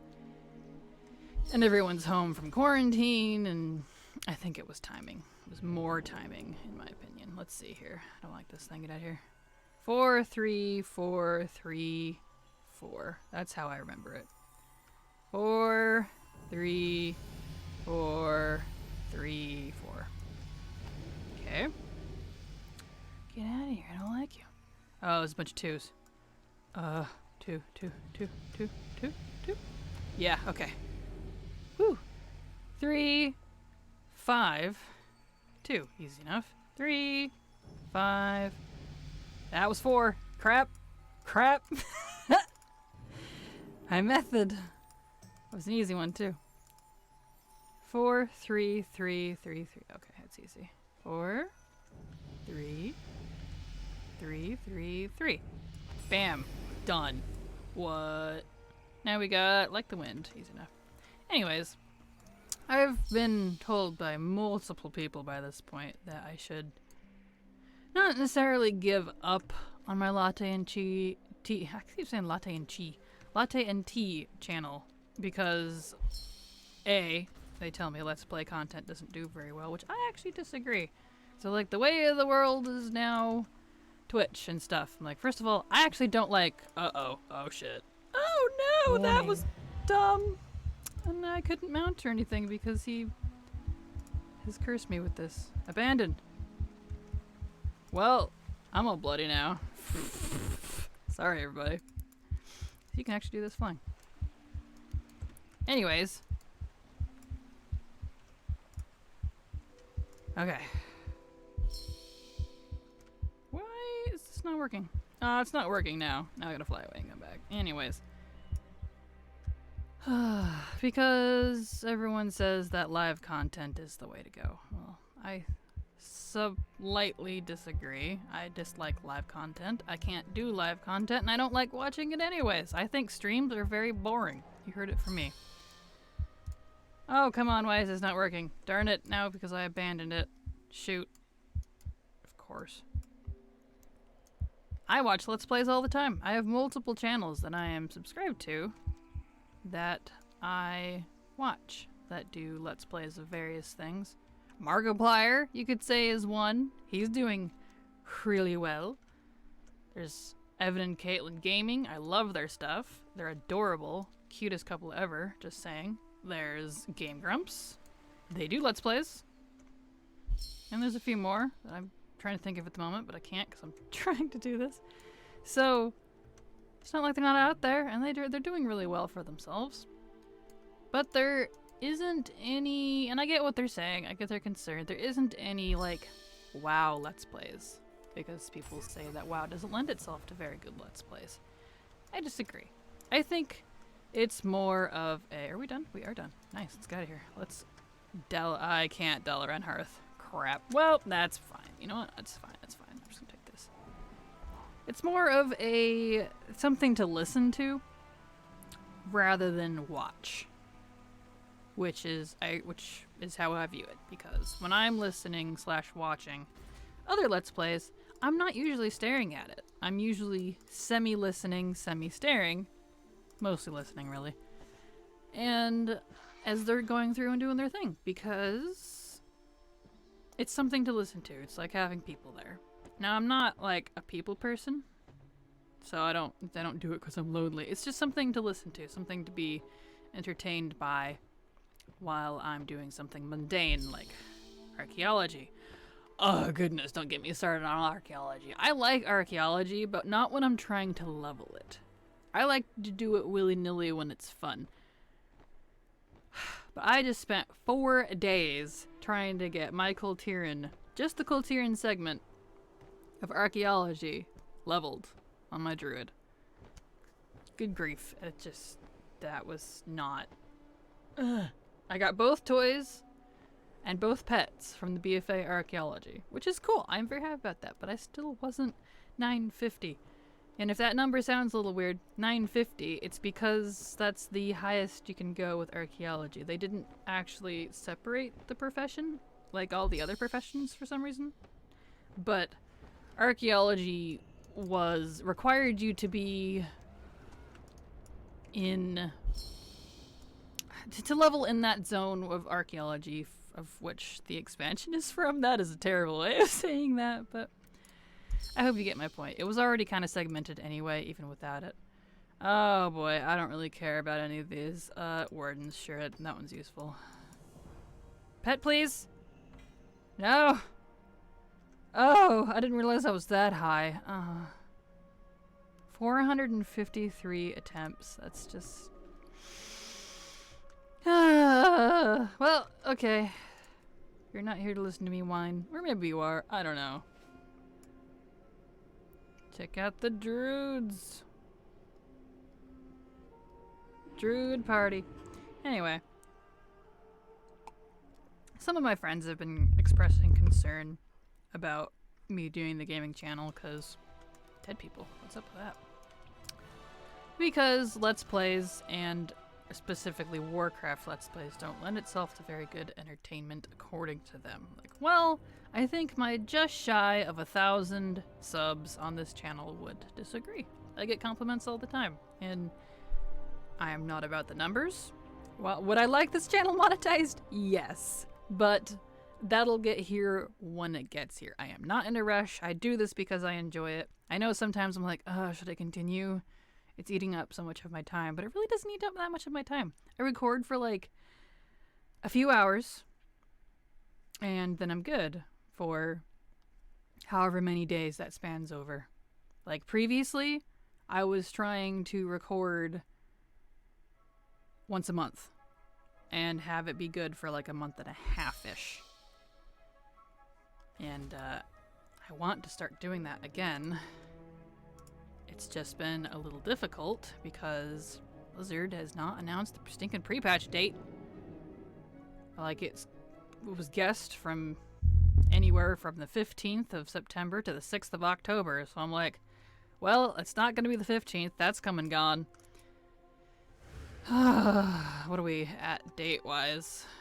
Yeah, we're already the 23rd. It's not going to be 22nd. That's already come and gone. It's possibly the 29th or the 6th. And since these videos, let's see, let's get over to Meredale here.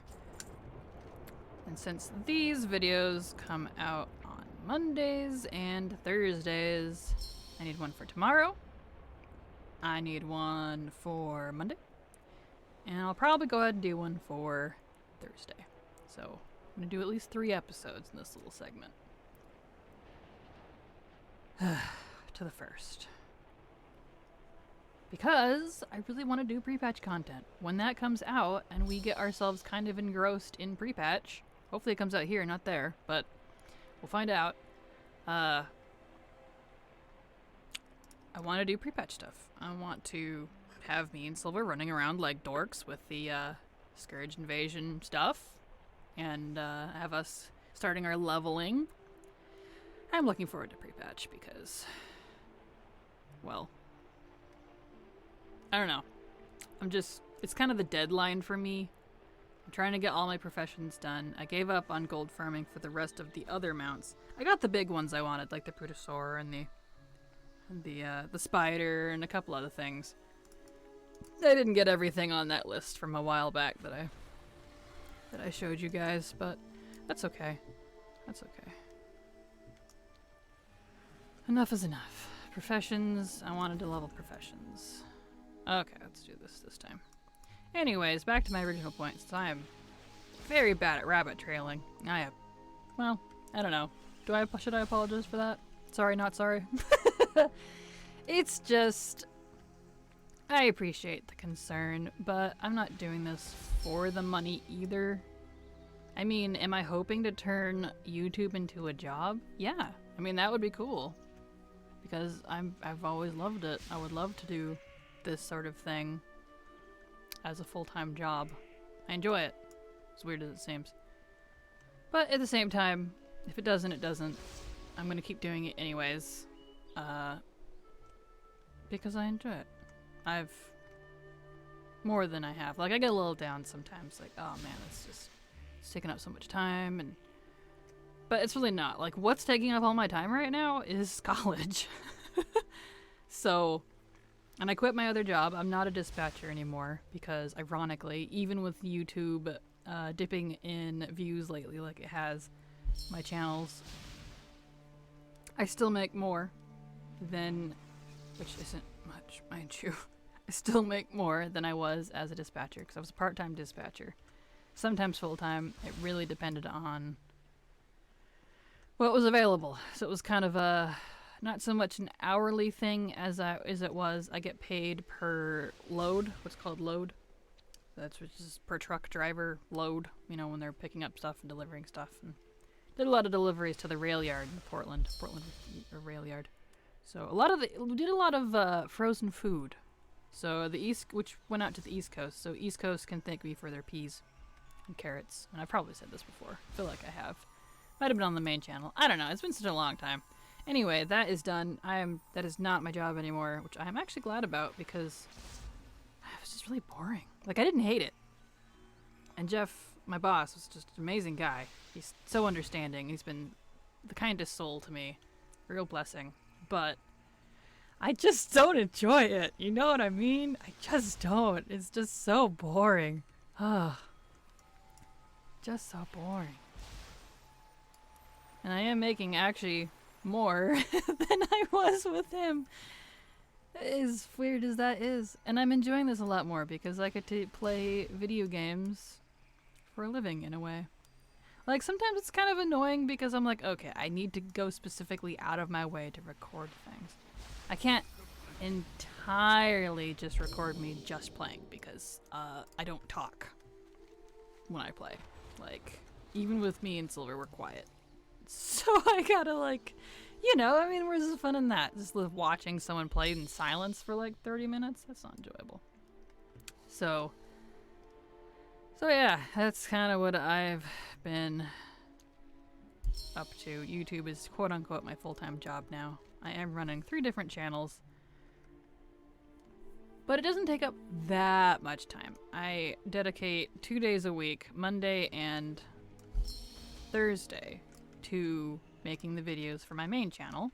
I've had the whole day. I do the whole day for it. Alright, I forget I don't talk to you. That way, my latte and tea stuff is good. The ambient stuff does not take a lot of work. I enjoy that, though.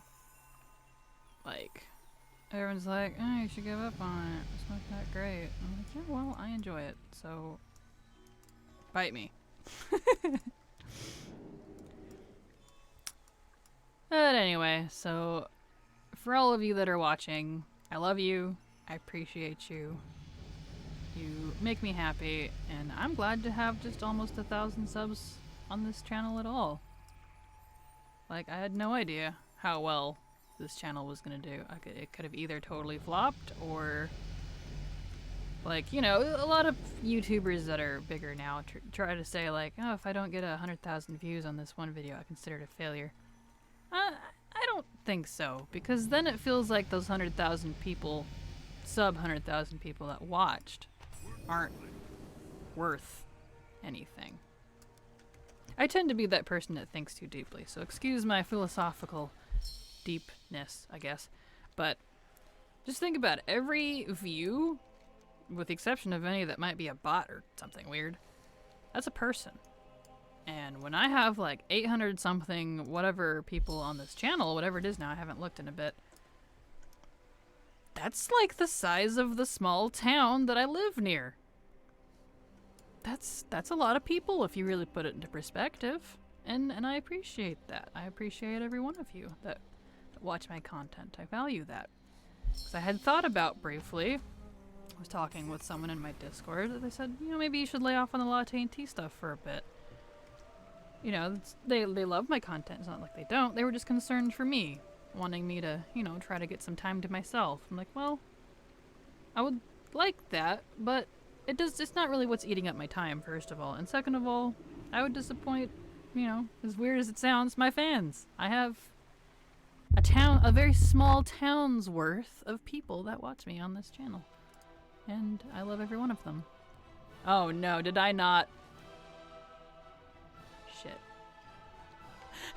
This is why I don't play and talk to myself. Darn it! You all saw that coming too. I'm all like praising you over there, and you're probably like, you idiot! You hearthed to Borealis! Ugh! Oh, now I gotta fly it from Azuna because I took an Ardalaran portal. Okay, well, that's fine. You get to see all my atrocious load screens. My poor little Lappy. It's okay. Anyway, I'll stop gushing, but my point is, if I even get 5 views, I'm happy.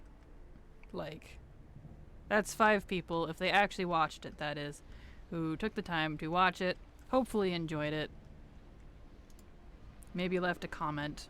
Commenting, by the way, when people say comment please, it's the commenting that actually increases activity on your channel.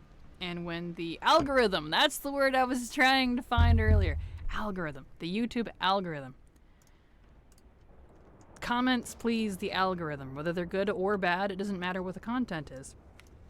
Oh, there's an invasion here. Anyways. Comments increase activity, and when there's a lot of activity on a video, like YouTube will be like, oh, I should try to promote this more, or promote this channel more. So that's why you see YouTubers be like, comment, and subscribe. Like, I don't care if you like and subscribe. That is on you. But the commenting, though, from all the videos, like, I actually legit took a class on how to run YouTube. Like, as funny as that sounds, I knew nothing of this media before getting into it, so I had to learn a lot. But one thing that the YouTube people had said was that comments are the most important thing you could get, even if it's just a hey I liked it or hey you suck, because it's activity and the algorithm likes activity. So even if you don't say anything meaningful, leave a comment. I would totally appreciate it, because then we can get more to the fold, more people watching, and that just helps me out and it brings enjoyment to other people. It's not just about helping me out, because you know, how many times have you been recommended a channel and you're like, holy crap, where's this channel been all my life? I love this content, you know, whatever it is. I've had a lot of that over the years on YouTube. And I'm just like, is that a dead person? No, it's a... give me your thing. Sure, that one. Give? Darn it. Alright, that's fine. And now I can't hearth. Whatever, Corby, you can just stay here.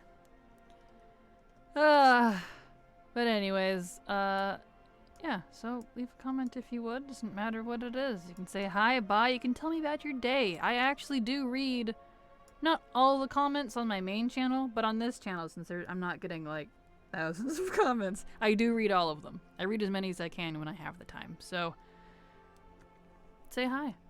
I might say something back. So yeah, love you all. I will probably keep doing this channel for the foreseeable future. I enjoy it. Whether it's just me, or whether it's Silver and me, or who knows. So I will see you all in the next episode. That is all I have time-wise, and I need to stop putting my hand in front of my face. That's all I have for this episode. So I hope you enjoyed another solo latte, because you might get a couple more before the leveling season, as I put it, begins. So, farewell. Hello everybody, I am Kraken Latte, and welcome back to another episode of Latte and Latte, as I've just kind of been dubbing this, even though it's not actually titled that, because I am continuing from the last episode, Kirin Tour of Dalaran Emissaries, so I can get Khadgar's head. Take that how you will. But, yes, this is another solo playthrough of me doing random world quests. Well, they're not random, doing 3 specific ones. The ones in Suramar that I showed you in the last episode. That one, and that one. So I can get a chance at the Wondrous Wisdom Ball. So welcome back to another... Well then, brother attack. Anyways, welcome back to another episode of Let's Play with Latte in World of Warcraft. I know my intro is different almost every time, but I don't script this at all. I just kind of go for it. If you haven't figured that out by now. So, alright, here we go. You know, I can turn the thing up a little bit. Let me turn up my graphics by 1. Here we go. That's a little better.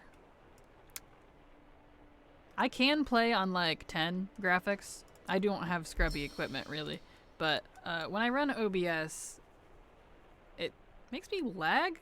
Not a lot, just a teeny bit, a little bit. If I have everything on 10, which is understandable. It's, you know, it's quite a bit. I don't think it's entirely necessary to have my graphics on 10 anyways. 7 is what I usually have it at, so it's good enough. Good enough for me, but yes, how is everyone doing? Welcome back. I know it's been a few days for you. It's only been mere moments for me. Missed all of you. All of your beautiful faces that I can't see on the other side of a screen or phone, which also has a screen. Or however you're viewing this. Welcome back to my lovely grindiness. So I can get...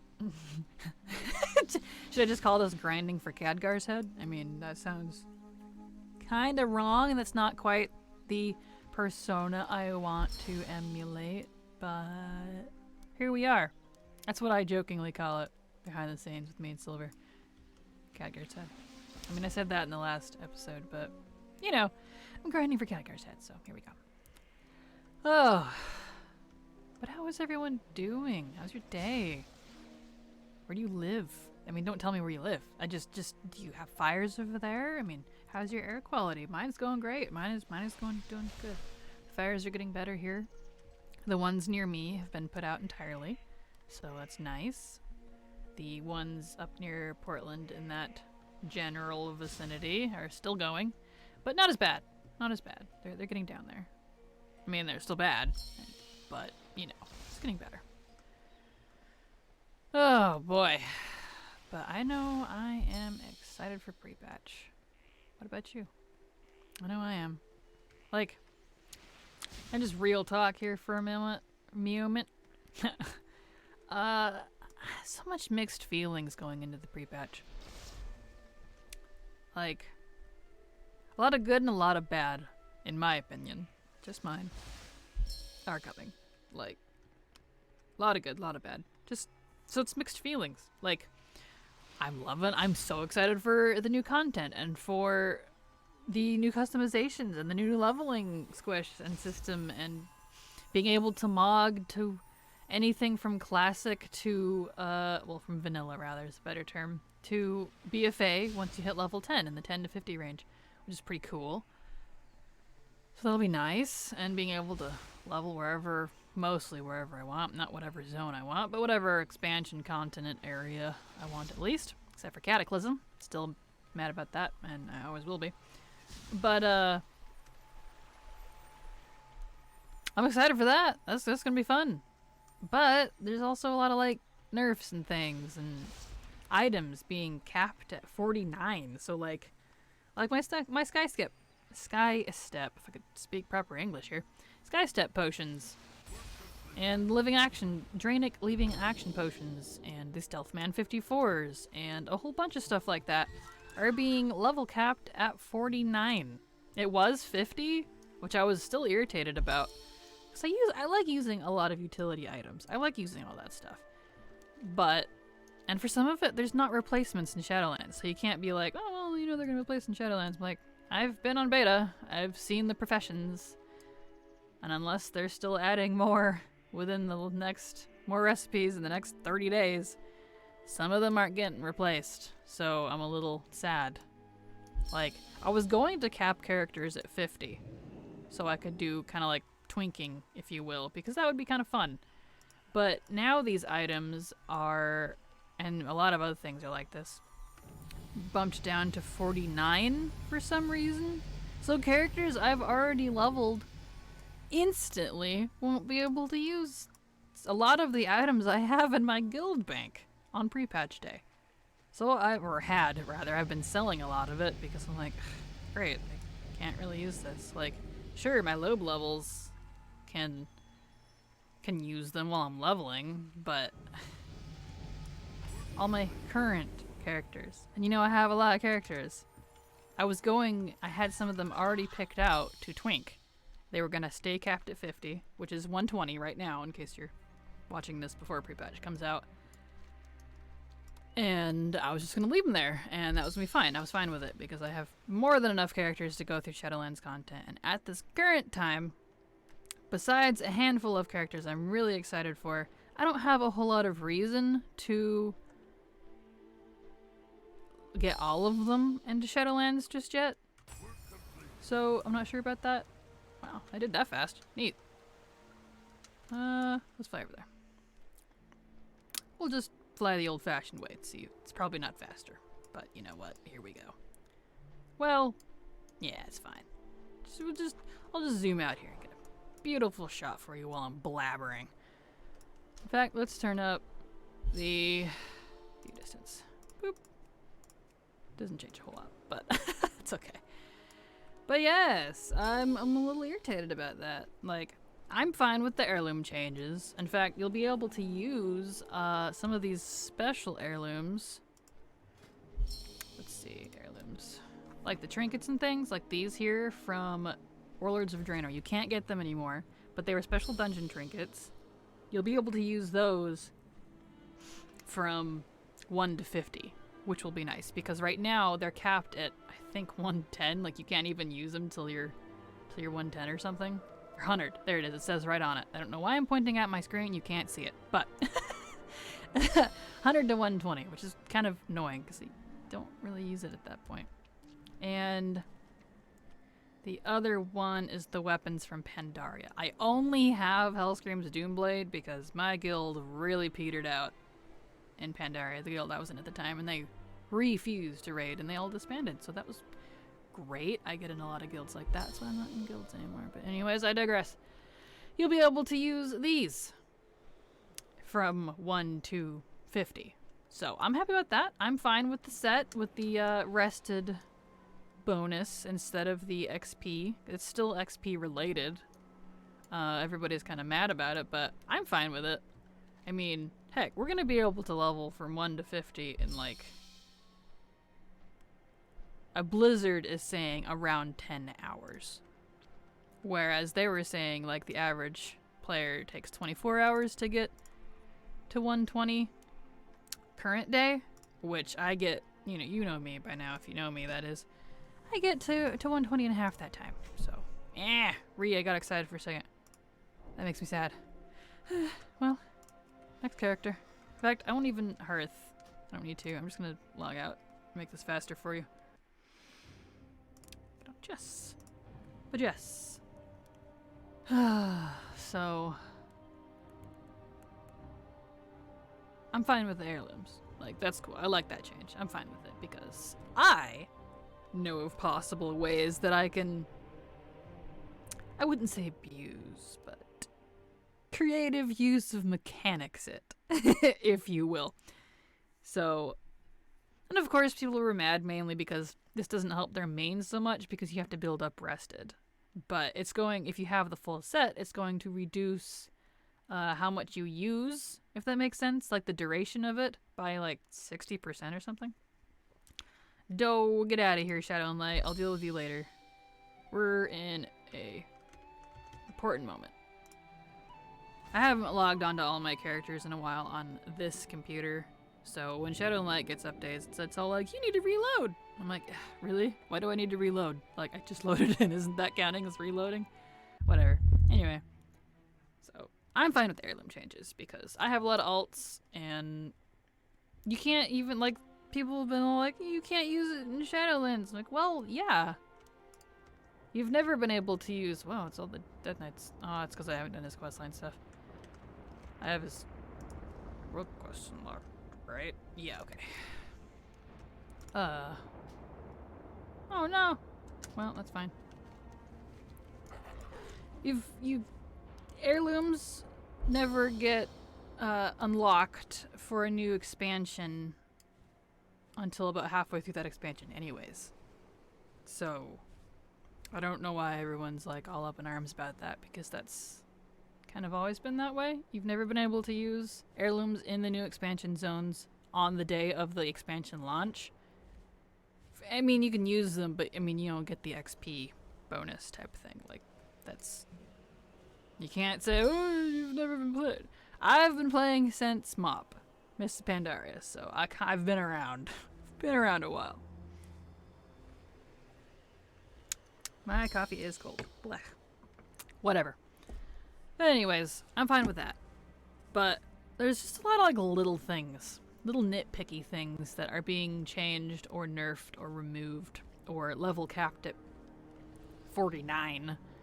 So your current max characters will not be able to use these items physically on the day of pre-patch. It just, I don't know, a lot of little things that annoy me. Or like the drums being lowered from, was it 25% to 15% now? All drums. Like, that's not that big a deal, I guess. It really isn't. But it is still kind of annoying.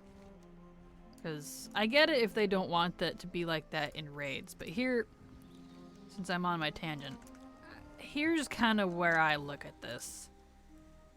I really would like Blizzard at some point to have restrictions like that only take effect in instances. Some items are already like that, so this isn't anything new. Like, you can't use certain toys inside instances. They restricted gliders, goblin gliders. You can't use those in instances. They didn't just cap them, level cap them. You know, like they're doing with some of these other items. You just can't use them in instances. Fine. I would totally be fine with that, and I'm someone who runs instances all the time for, like, raw gold. That's totally fine.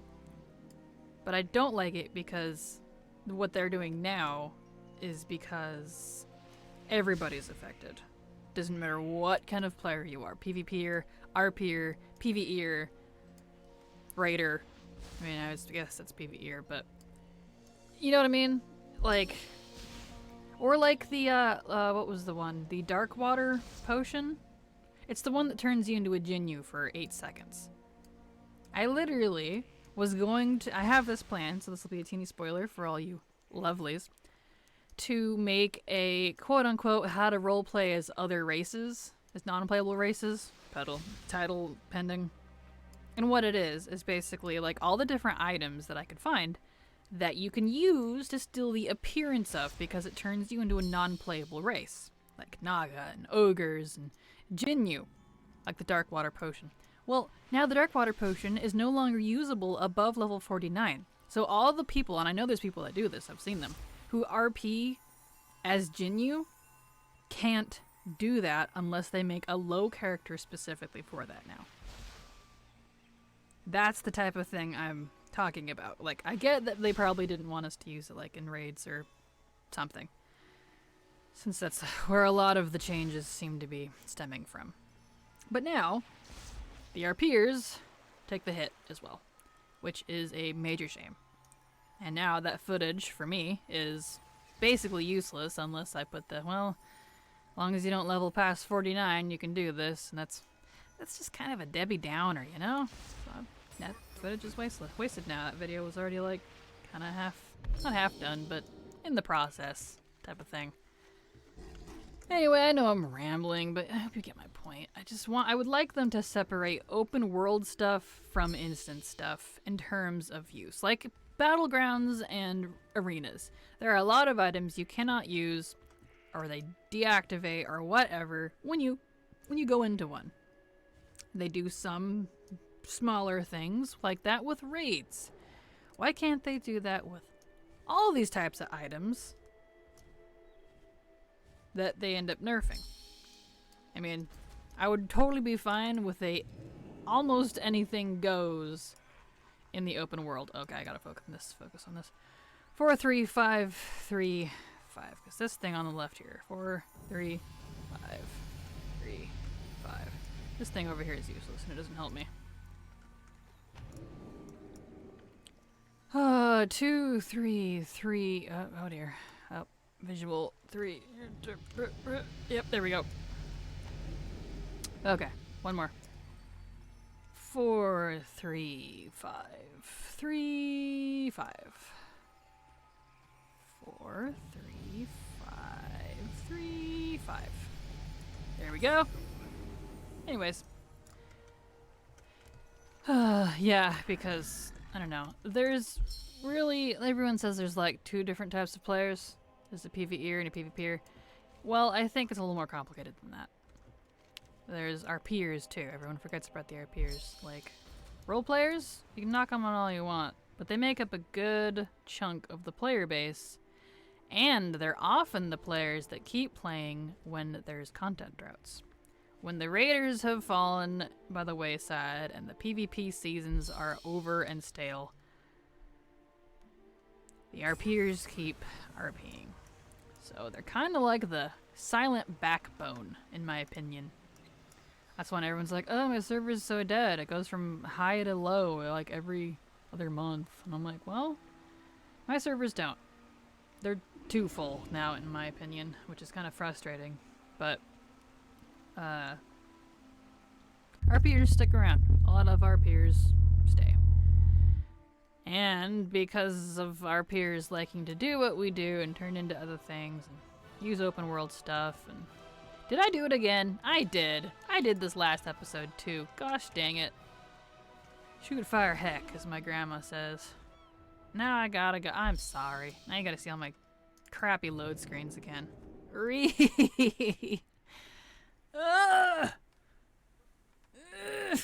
I'm so used to just doing emissaries and then hearthing.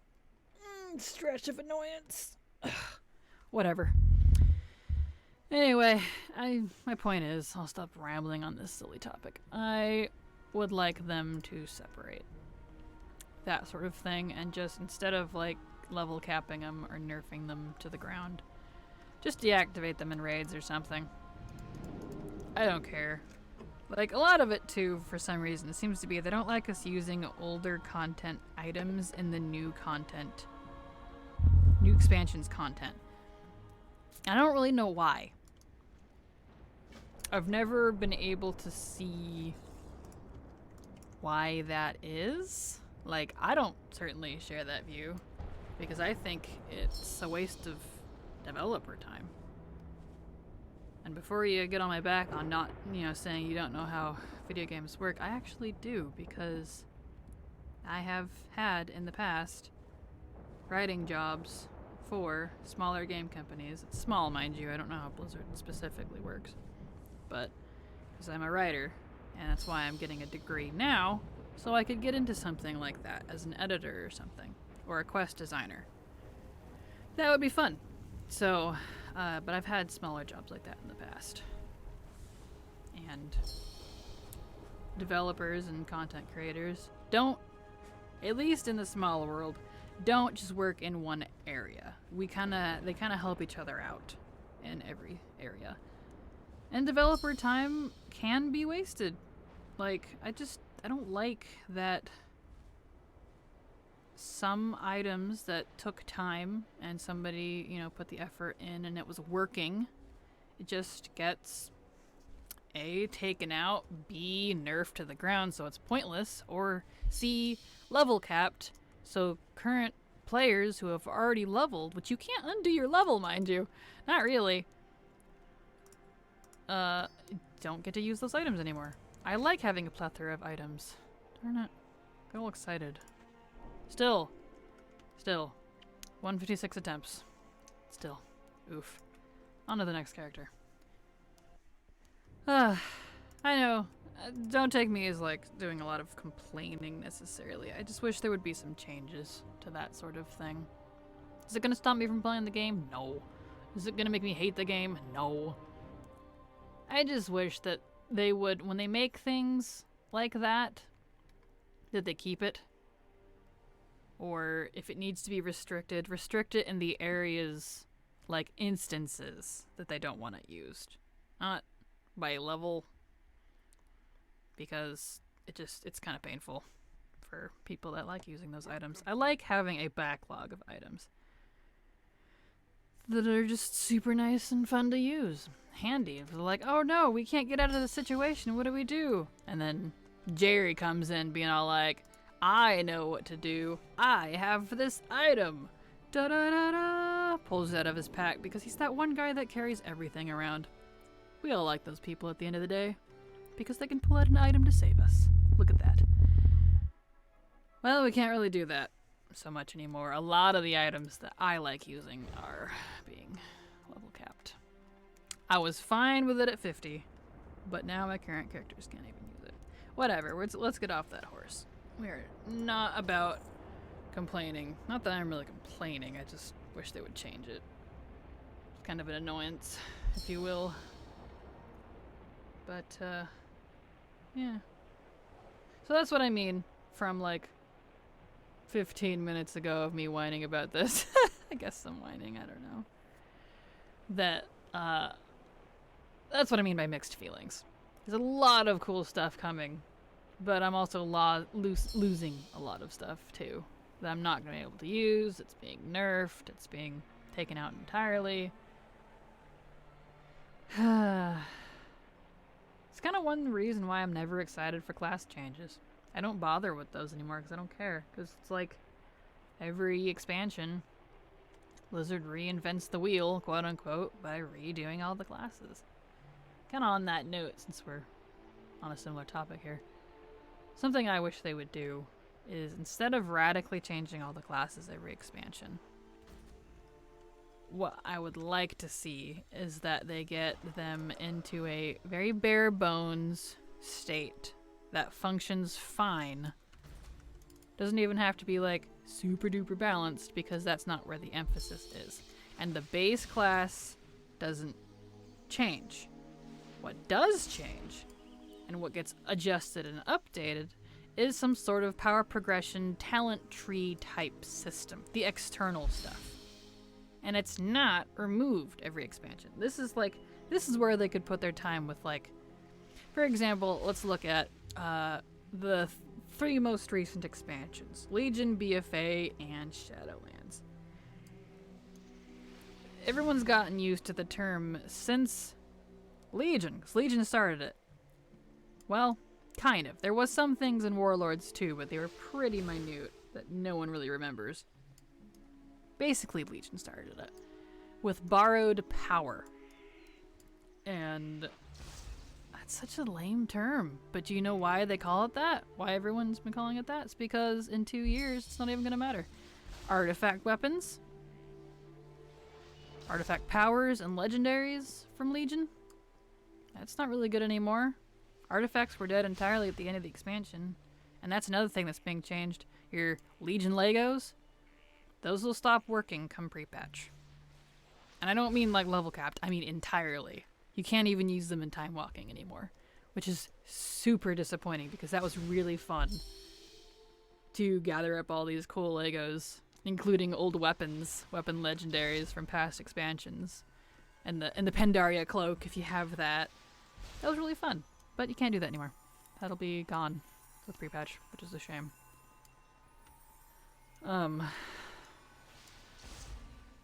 Yeah. Where was I going with this?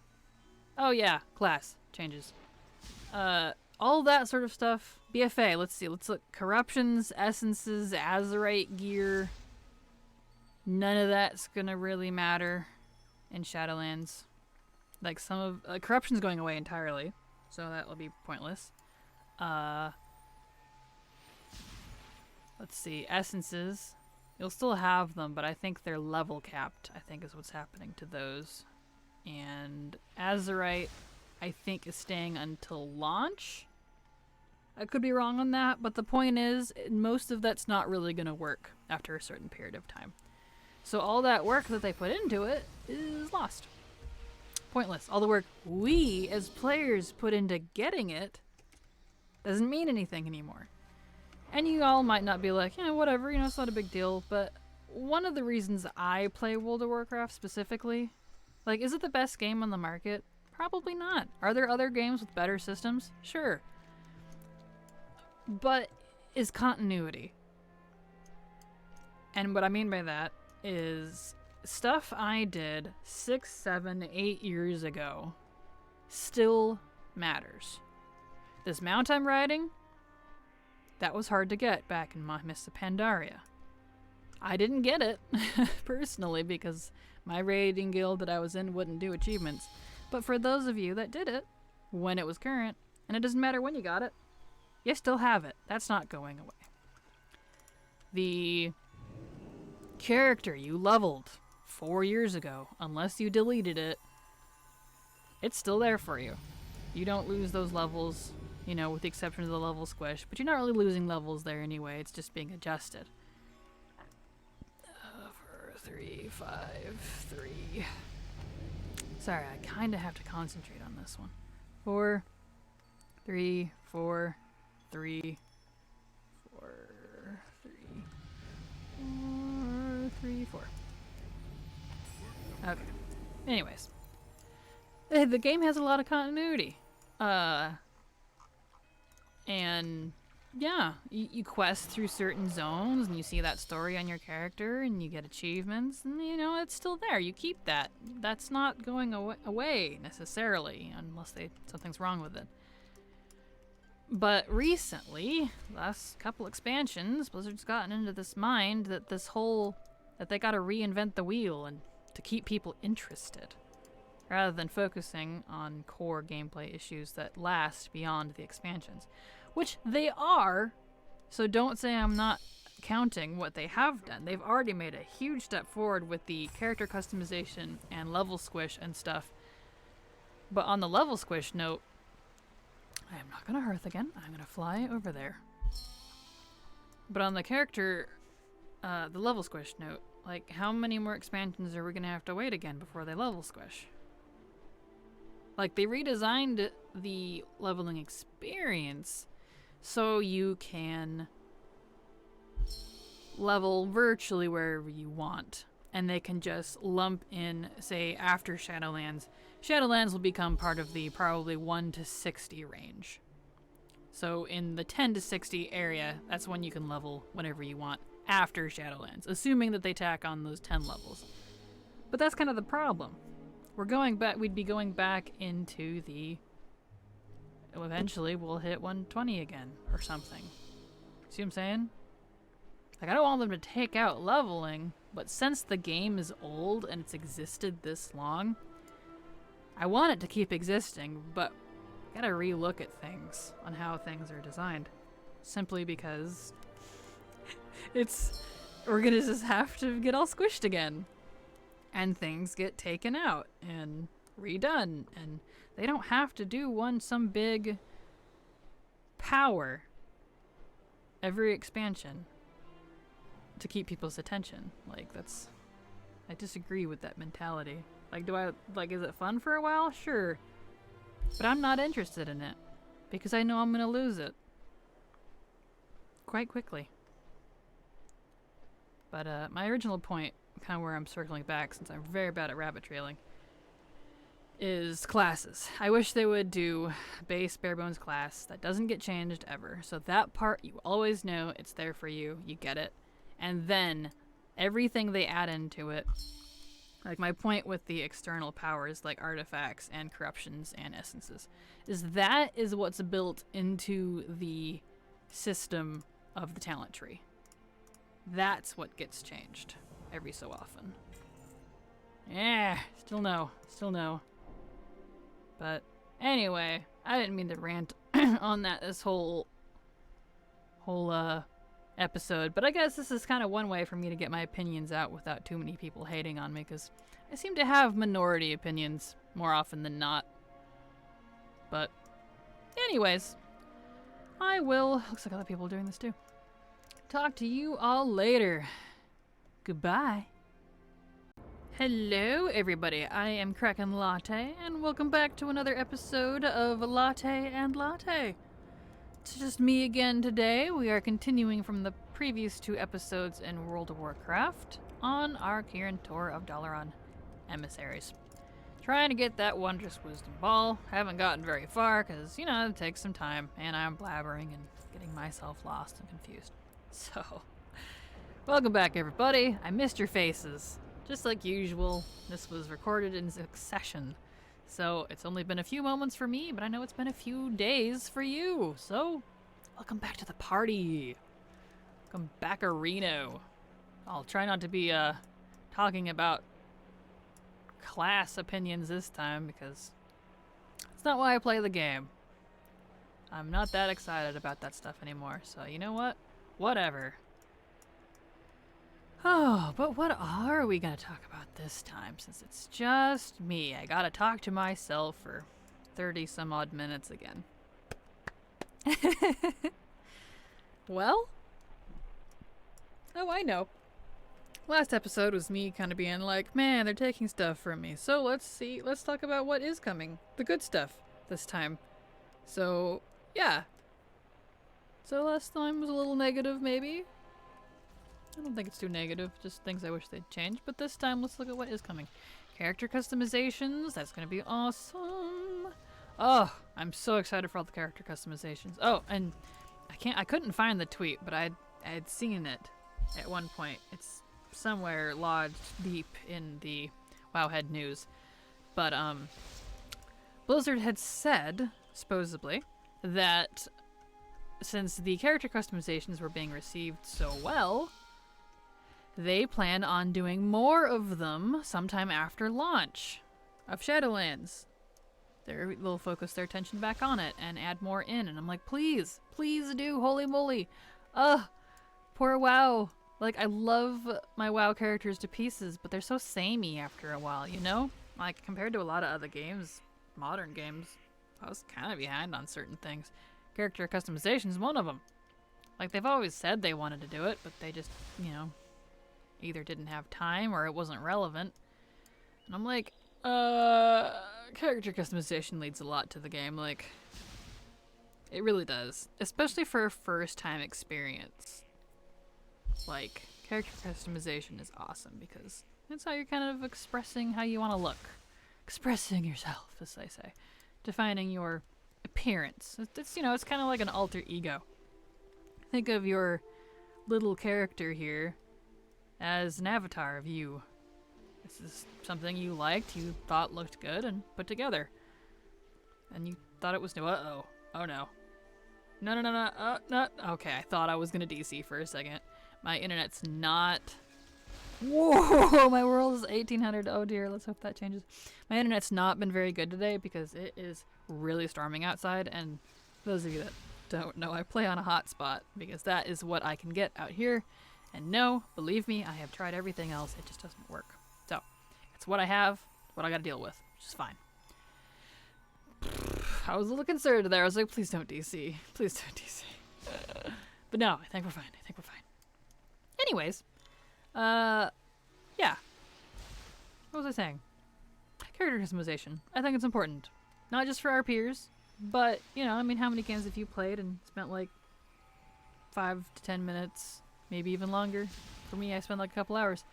Customization characters. Customization-ing? Wow, I can't speak. I'm too excited. Customizing characters. And then you just feel like amazing because you made exactly what you wanted. Or maybe you didn't feel so amazing because you're like, meh, this is pretty lame. You know? It's kind of like, this is an MMO, but you also gotta remember there's 3 more letters attached to this game's genre, I guess. It's an MMORPG. The RPG gets kind of forgotten sometimes. Not just by Blizzard, but I mean by players too. Like, people like to rag on RPers, and it's like, well, you're technically also RPing, because the definition of that loosely would be pretending to be something you're not. Are you a Worgen in real life? No. No. So even though I'm not role-playing with another person right now, I am kind of RPing, because I am not this Worgen. But, you know, whatever. Anyways. I like looking cool in this game, and I am very glad that they're putting a lot of customization. Like, let's see, you know what, hold on. I'm not gonna be able to do this one if I don't pay attention. Okay. Oh no, the water. 4, 3, 3, 3, 3. Water graphics kinda work against me sometimes. Dogs, you're messing it up. Oh no, it's hard to see. Oh no. Yeah, okay. Darn it, I should have dismissed them, whatever. 4, 3, 4, 3, 4. Okay, that one's pretty easy. 4, 3, 4, 3, 4. There we go. Whew. Darn dogs. Jitters and spiff. Bad doggies. I mean, they're being good doggies. Good peppers. But anyways. So, let's see, the dwarves, they're getting, like, the wild hammers, basically. Like, we're getting basically new playable races just from getting different skins and stuff. Like, the night elves are getting the dark elf skin, which are the ones that came directly after the dark trolls in, elf troll lore. So that's pretty cool. The void elves and the blood elves are technically getting high elf skin and eyes, quote-unquote, skin. Skin for the void elves, eyes for blood elves, for both of them. And so that's pretty awesome. Trolls are getting like all the different troll races. There's so many trolls, and that's just a matter of color palette for some of them. That's really all it is. We're getting Asians and Africans and all the different black kind of people. And there's even like if you tweak like. For humans, gnomes, and dwarves, that is, as well, which is super awesome. We're not just white or weirdly tanned people anymore, so that'll be cool. I can't wait. Oh, and the elves are getting that, too. At least the blood elves are. I cannot wait to make a super dark-skinned beauty on my blood elf. They look so good in dark skin, like you have no idea. And I was kind of disappointed that you couldn't look like Middle Eastern, but you actually can, because there's a crap ton of animations if you... wow, customizations if you play with kind of the Asian setting and set it down to like more tan and play with the face a little bit, you can look a little more Middle Eastern, kind of in the, you know, that genre of people, which is super cool because that's hot. I want my Saudi prince. Thank you. I want my Rathian. Anyways. So that's super exciting. We get a bunch of more real life skins, which is cool. And it was just all kinds of stuff. Just all kinds of different, like, races, quote unquote, that are being added to the game just through character customization. And, like, I guess kind of on that note, something I wish that they would have done. Like, the allied races are really cool, but I wish they would have made them... the existing ones that we have, a skin option instead of a physical separate race. Like, you could still unlock it the same exact way, but have it added in. Like, they're physically not that different, with the exception of a couple races, like the Nightborn. They're a little different. They are a different, build. Darn it. Swift boots?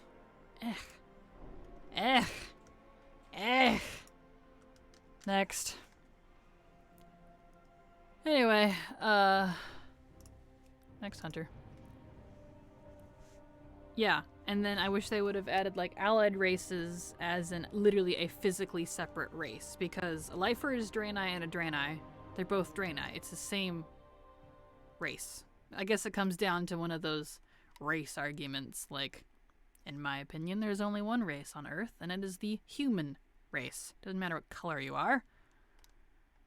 We're all humans. Seriously, stop it. But, so, you know, that's like kind of the same thing is for like, or Tauren. Literally the only difference between Tauren and High Mountain Tauren is they have slightly different furs, hairs, I guess it would be, for their body. And, you know, physically, ignoring like tattoos, I'm talking about physical attributes. And they have different horns. The Tauren have like cow, bull, bovine horns, whereas the High Mountain Tauren have moose horns. That's kind of it. Like, literally. I really wish that they would have put those all into skins that you would unlock on the physical Tauren or whatever race that, you know, that they match.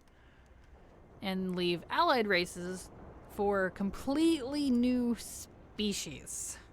Like Naga. Or ogres. Or people want Tuscar. Those aren't related to anybody that we can currently play. You kind of get my point there? But my point in saying that was, I think that would have added a lot to character customization. It would have felt more, I don't know, lasting. Whereas allied races, because now we have a whole bunch. Now we have a whole bunch of allied races, and it's like, quote unquote, we have too many races, but they're really not all new races. They're kind of all the same thing. Like, the only really different ones would be, like, I guess the Nightborn. Because they are most similar to the Night Elves, but they do have different rigging. A lot of it, anyways. They have different animations. They have, their bodies are physically a little different. They're slimmer. But, so with the exception of, like, them, just, you know, man, pretty much everyone else falls in that category. Even, like, and the Vulpera. Vulpera are another one. They're an actually totally different race. But the Mecha Gnomes aren't. They're just gnomes with mechanical parts. So, I would have loved to have seen, like the Vulpera and Nightborn still could have been added as separate races, but I would love to have seen, like, Sethrak or, you know, it could have been stuff like that. Like, those could have been added as allied races. Or just new races, because, like, new races in general, it's an awesome thing to get. You're a totally new person. New races and new classes, that's, like, super awesome thing to look forward to in WoW. But anyway, that's not a negative thing. It's just kind of a personal opinion on that, how I kind of wish they would have went, because then they would have left room and we wouldn't feel like we have a ton of races, because we really don't if you look at it that way. But I'm excited for the new customizations, because my example here is dwarves. Dwarves with the new tattoos and the new colors and things that they get, they also technically get wild hammers. Because when you, right now, before the customization comes in, when you play as a dwarf, you are technically a Bronzebeard clan dwarf. That's what you are. And then you have the Dark Irons, which are physically the same, they're just colored differently, and they have flaming hair and beards, which is cool. Those are two different quote-unquote races, yet the base... I just didn't like that spot, I did that there last time. The base dwarves are now getting Wildhammer stuff, which is super awesome, because I love the Wildhammers. They've been a part of the Alliance forever, and you couldn't play them. You know, couldn't look like them. necessarily. That's going to be a thing now. We can do that. But the Dark Irons are still separate for some reason. Like, you kind of see where I'm going with that? They're all they're elves, wow. They're all dwarves. Or here's another one, trolls. Well, that's probably not a very good example because Zandalari trolls are definitely different than the rest of the trolls, physically. But I'll use the example anyways. We're getting the sand trolls, just the Faraki, and we're getting more colors and things. Like, you could kind of, the trolls had a lot of colors and skins at their disposal. So you could kind of be the other races with them. The other kinds of trolls, other cultures. But maybe they're not the best example. But here's one. Here's a hot button one. High elves. Should have been part of the Alliance forever. They were literally some of the people. Oh, I'm not done. Oh, I missed one. Literally part of the founding members, one of the founding races of the original Alliance before the Horde ever became a thing. So, lore-wise, they should have been one of the first. It's a little odd that they couldn't be. But we're technically getting them now through the Blood Elves and the Void Elves as skins. I'm totally fine with that. And you know, because but some people are kind of upset with that. Like, oh, my Void Elf is a Void Elf though. I can't just look like a High Elf and be a High Elf. I'm like, well, you're racially the same. It's just a color thing that makes you different. On that note, elves are a little more complicated because they're magic based. So that's why they have the different colors like Blood Elves. It's a political thing for the Blood Elves that they separated from the High Elves. You know, I'm not going to give a big old lore story there. You can look it up. But it's basically a political thing. But also, darn it, their eyes are green because they sucked in fel energy. And so it changed their eye color and made them a little meaner and stuff. Let's see. 4, let me focus on this for a second. 4, 3, 5, 3. Or I'm not going to get this. 4, 3, 3, 3, 3. 4, 3, 3, 3, 3. There we go. Oh, once more poop. 2, 3, 2, 3, 4. 2, 3, 2, 3, 4. There we go. Anyways, I guess elves are a little more complicated, so maybe they're not the best example, but they're still a good example, I think, maybe. Sort of. Because we get high elves now. Which is cool. Because it's literally just the addition of blue eyes, and the Void Elves will be able to change their skin color to lighter natural colors, as opposed to the Void purples and blue, which are still cool. You know, and they'll be Void Elves and High Elves, which is cool. But I think people are upset because they're like, but it's still a Void Elf. I'm like, yes and no. That's kind of the thing where this comes down to, and why I'm kind of circle logicking here. Why I think it would have been better if with the allied, a lot of the allied races, with the exception of the Nightborn and the full pair, which are actually different. Why it would have been good if they added those in as skins is because we kind of have them separated as different races. So adding in the new skins, it's like we're getting new races, but now it's a skin instead of an allied race. Because when you started WoW, before these new skins options, before the allied races, you picked a blood elf. Specifically. Like, not all the races are like that. Like, dwarf is just dwarf. Dwarf can include dark iron, even though they're separate. Wildhammer. Can I see what I'm saying? Troll. Trolls already generic. Zandalari is obviously different, so I guess they'd be one of the three. That would be a different race. You know, somewhat. They're different body. But like gnomes could have been mechagnomes and gnomes, because that term's generic. But my point with some of these races is like night elf, blood elf, void elf. It's a very specific sect of people, and that's kind of why it gets a little confusing, because now I think it's kind of mostly the elves that are causing that issue, really. Sort of, because like the allied races that came in. I hope I'm making sense. I know I'm going all over the place with this, but I hope you're kind of following me a little bit, my logic here. I can see why people are getting a little annoyed, because we're looking at them all as different races, and now we have two different things going on, where we have the allied races, and then we have skins that are bringing in quote-unquote new races, because look at the sand trolls. They're literally a color palette change. But then we have the High Mountain Tauren, who's literally a horn change. So there's kind of the strange difference there. Oh man, still nothing? That's so painful. That's okay. Alright, next character. Wee woo. It's panda time. But, that's why I kind of wish, like, on that front, they would rearrange how they did all that. Because the allied race thing can still easily be a thing. But I think the ones that we currently have should have been mushed in with skins. And I feel like that would make a lot of people happy if they look at it this way. That means as a Tauren, just Tauren. I don't mean the Tauren that are in-game or the High Mountain Tauren. I mean the generic term of Tauren. The species Tauren, the big Minotaur bovine people.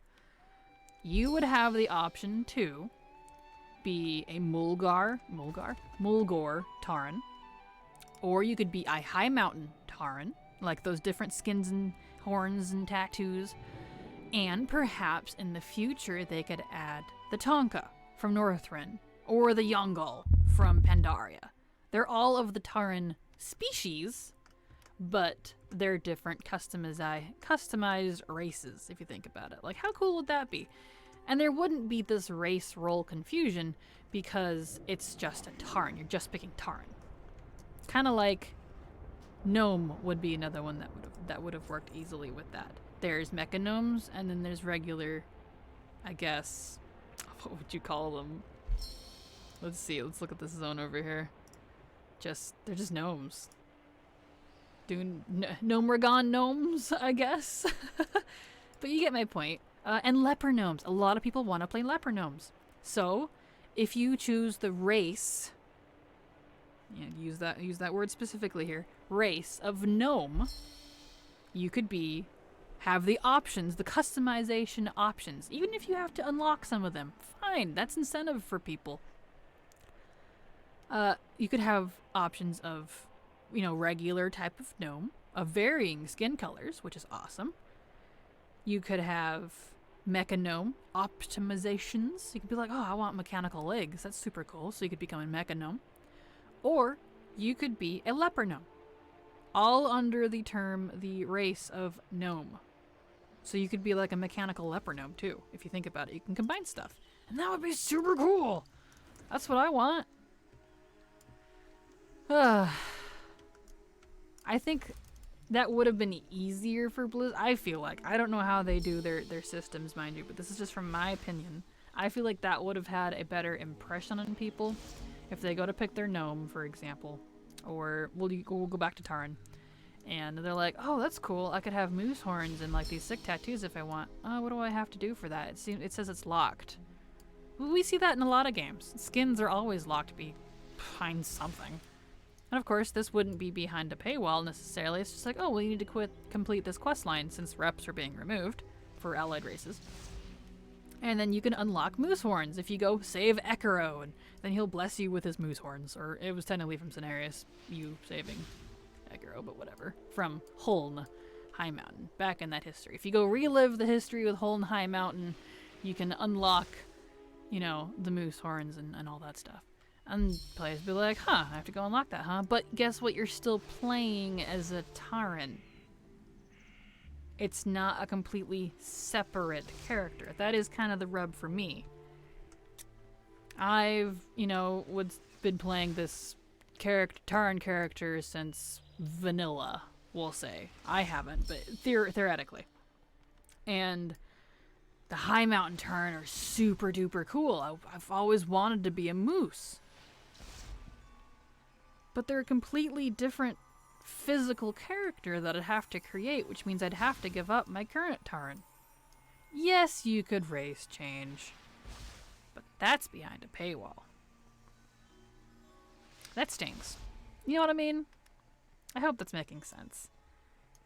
I know I kind of went on a customization race skin talent tangent thing, but I hope you kind of get my point, because that's what I would have liked to have seen. Like, that would have been really cool.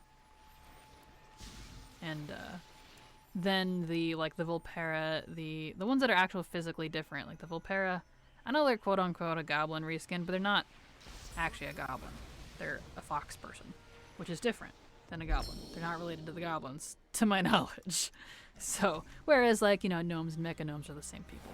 Just different areas, different customs, stuff like that. So I'm hoping that kind of makes sense to you guys. Because I am really excited for the customization stuff. It's not like I'm not. But imagine, imagine with me for a moment. Or here's a theoretical one. Undead. Okay, the undead are super cool. I kind of wish they would get more customization than they're getting. It's like they're getting like the quote-unquote boneless option, which I think is funny calling it that, because they're not boneless. They're just hiding their bones. Oh boy, let me count this. 2, 2, 3, 2. Oh boy. 2, 2, 3, 2, 2, 2. Okay. 3, 5, 2. 3, 5, 2. Okay. 2, 2, 2. Oh, no, I hate this one. 2. Oh, that's a bunch. Oh no. 2. There we go. Yeah, I did it. Anywho's. Here's a theoretical one. Something people had talked about was the light-forged undead because of Kalia Menethil and her being raised in the light and all that stuff. I would love to play one of those, like an undead that could be a paladin. That could be super cool. Maybe if they did this, the way I'm talking about, and added allied races, quote-unquote, as skins. Our current allied races, not actual different races. The light-forged undead, as we're loosely calling them here, could be a thing that unlocks not just the customization for that, but assuming that they could be paladins, makes sense, you could also unlock a class for your race. Now, how cool would that be? Because this is kind of where this gets cool. You could unlock skins and stuff, as well as a class option for your undead. That would be cool. That would be rad. And all you'd have to do is like a quest line or something for it. Like, once you hit max level on your undead, same character without race changing. You're like, oh, that's neat. There's this quest line over here. Oh, hey, this is the one that unlocks Lightforge Undead. I do this thing with Kalia and talk to the Naru, or we have to go slay these demons, or whatever.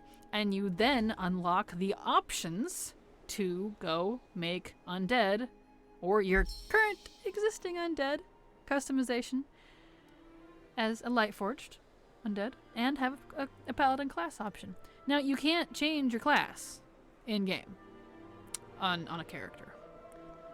That's not something that I foresee is ever going to be happening for various reasons. But you could at least change your appearance. And if you wanted to make another undead, you now have the option of changing your class. On a new undead. You could be a paladin undead now. So that would be cool, because that part makes sense. I get why they don't have classes be interchangeable. But you get my point. So hopefully that kind of makes sense there. I know I keep saying that a lot. I feel like I've been saying I hope that makes sense a lot. I probably have. I can't. I'm sure someone will put a counter for me down there. How many times I've stinking said that, but yeah, you get my point. That would be super cool. Like, I feel like it would have felt more meaningful, if that makes sense.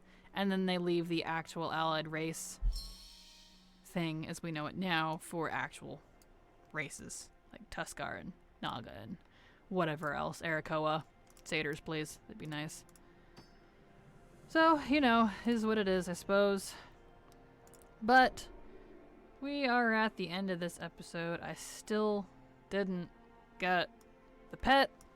Kinda don't think I'll ever get it at this point.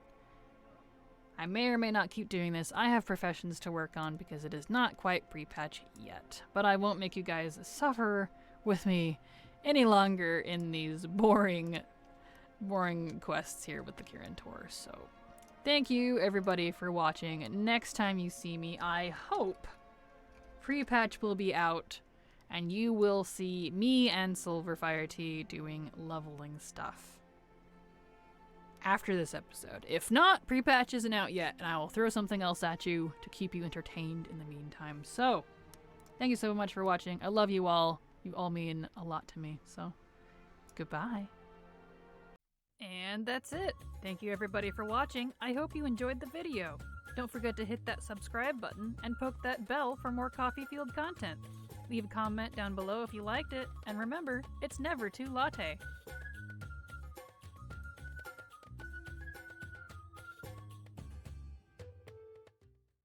Did you know I stream on Twitch now? I do everything from transmog to leveling to gold making, and I'm live 5 days a week to chat with, so come hang out. And there we have it. If you think I've missed information or you want to request I do a specific guide, let me know in the comments below. Even if I don't answer you, I just might add your idea to my list. As always, thank you so much for watching, and remember, it's never too latte.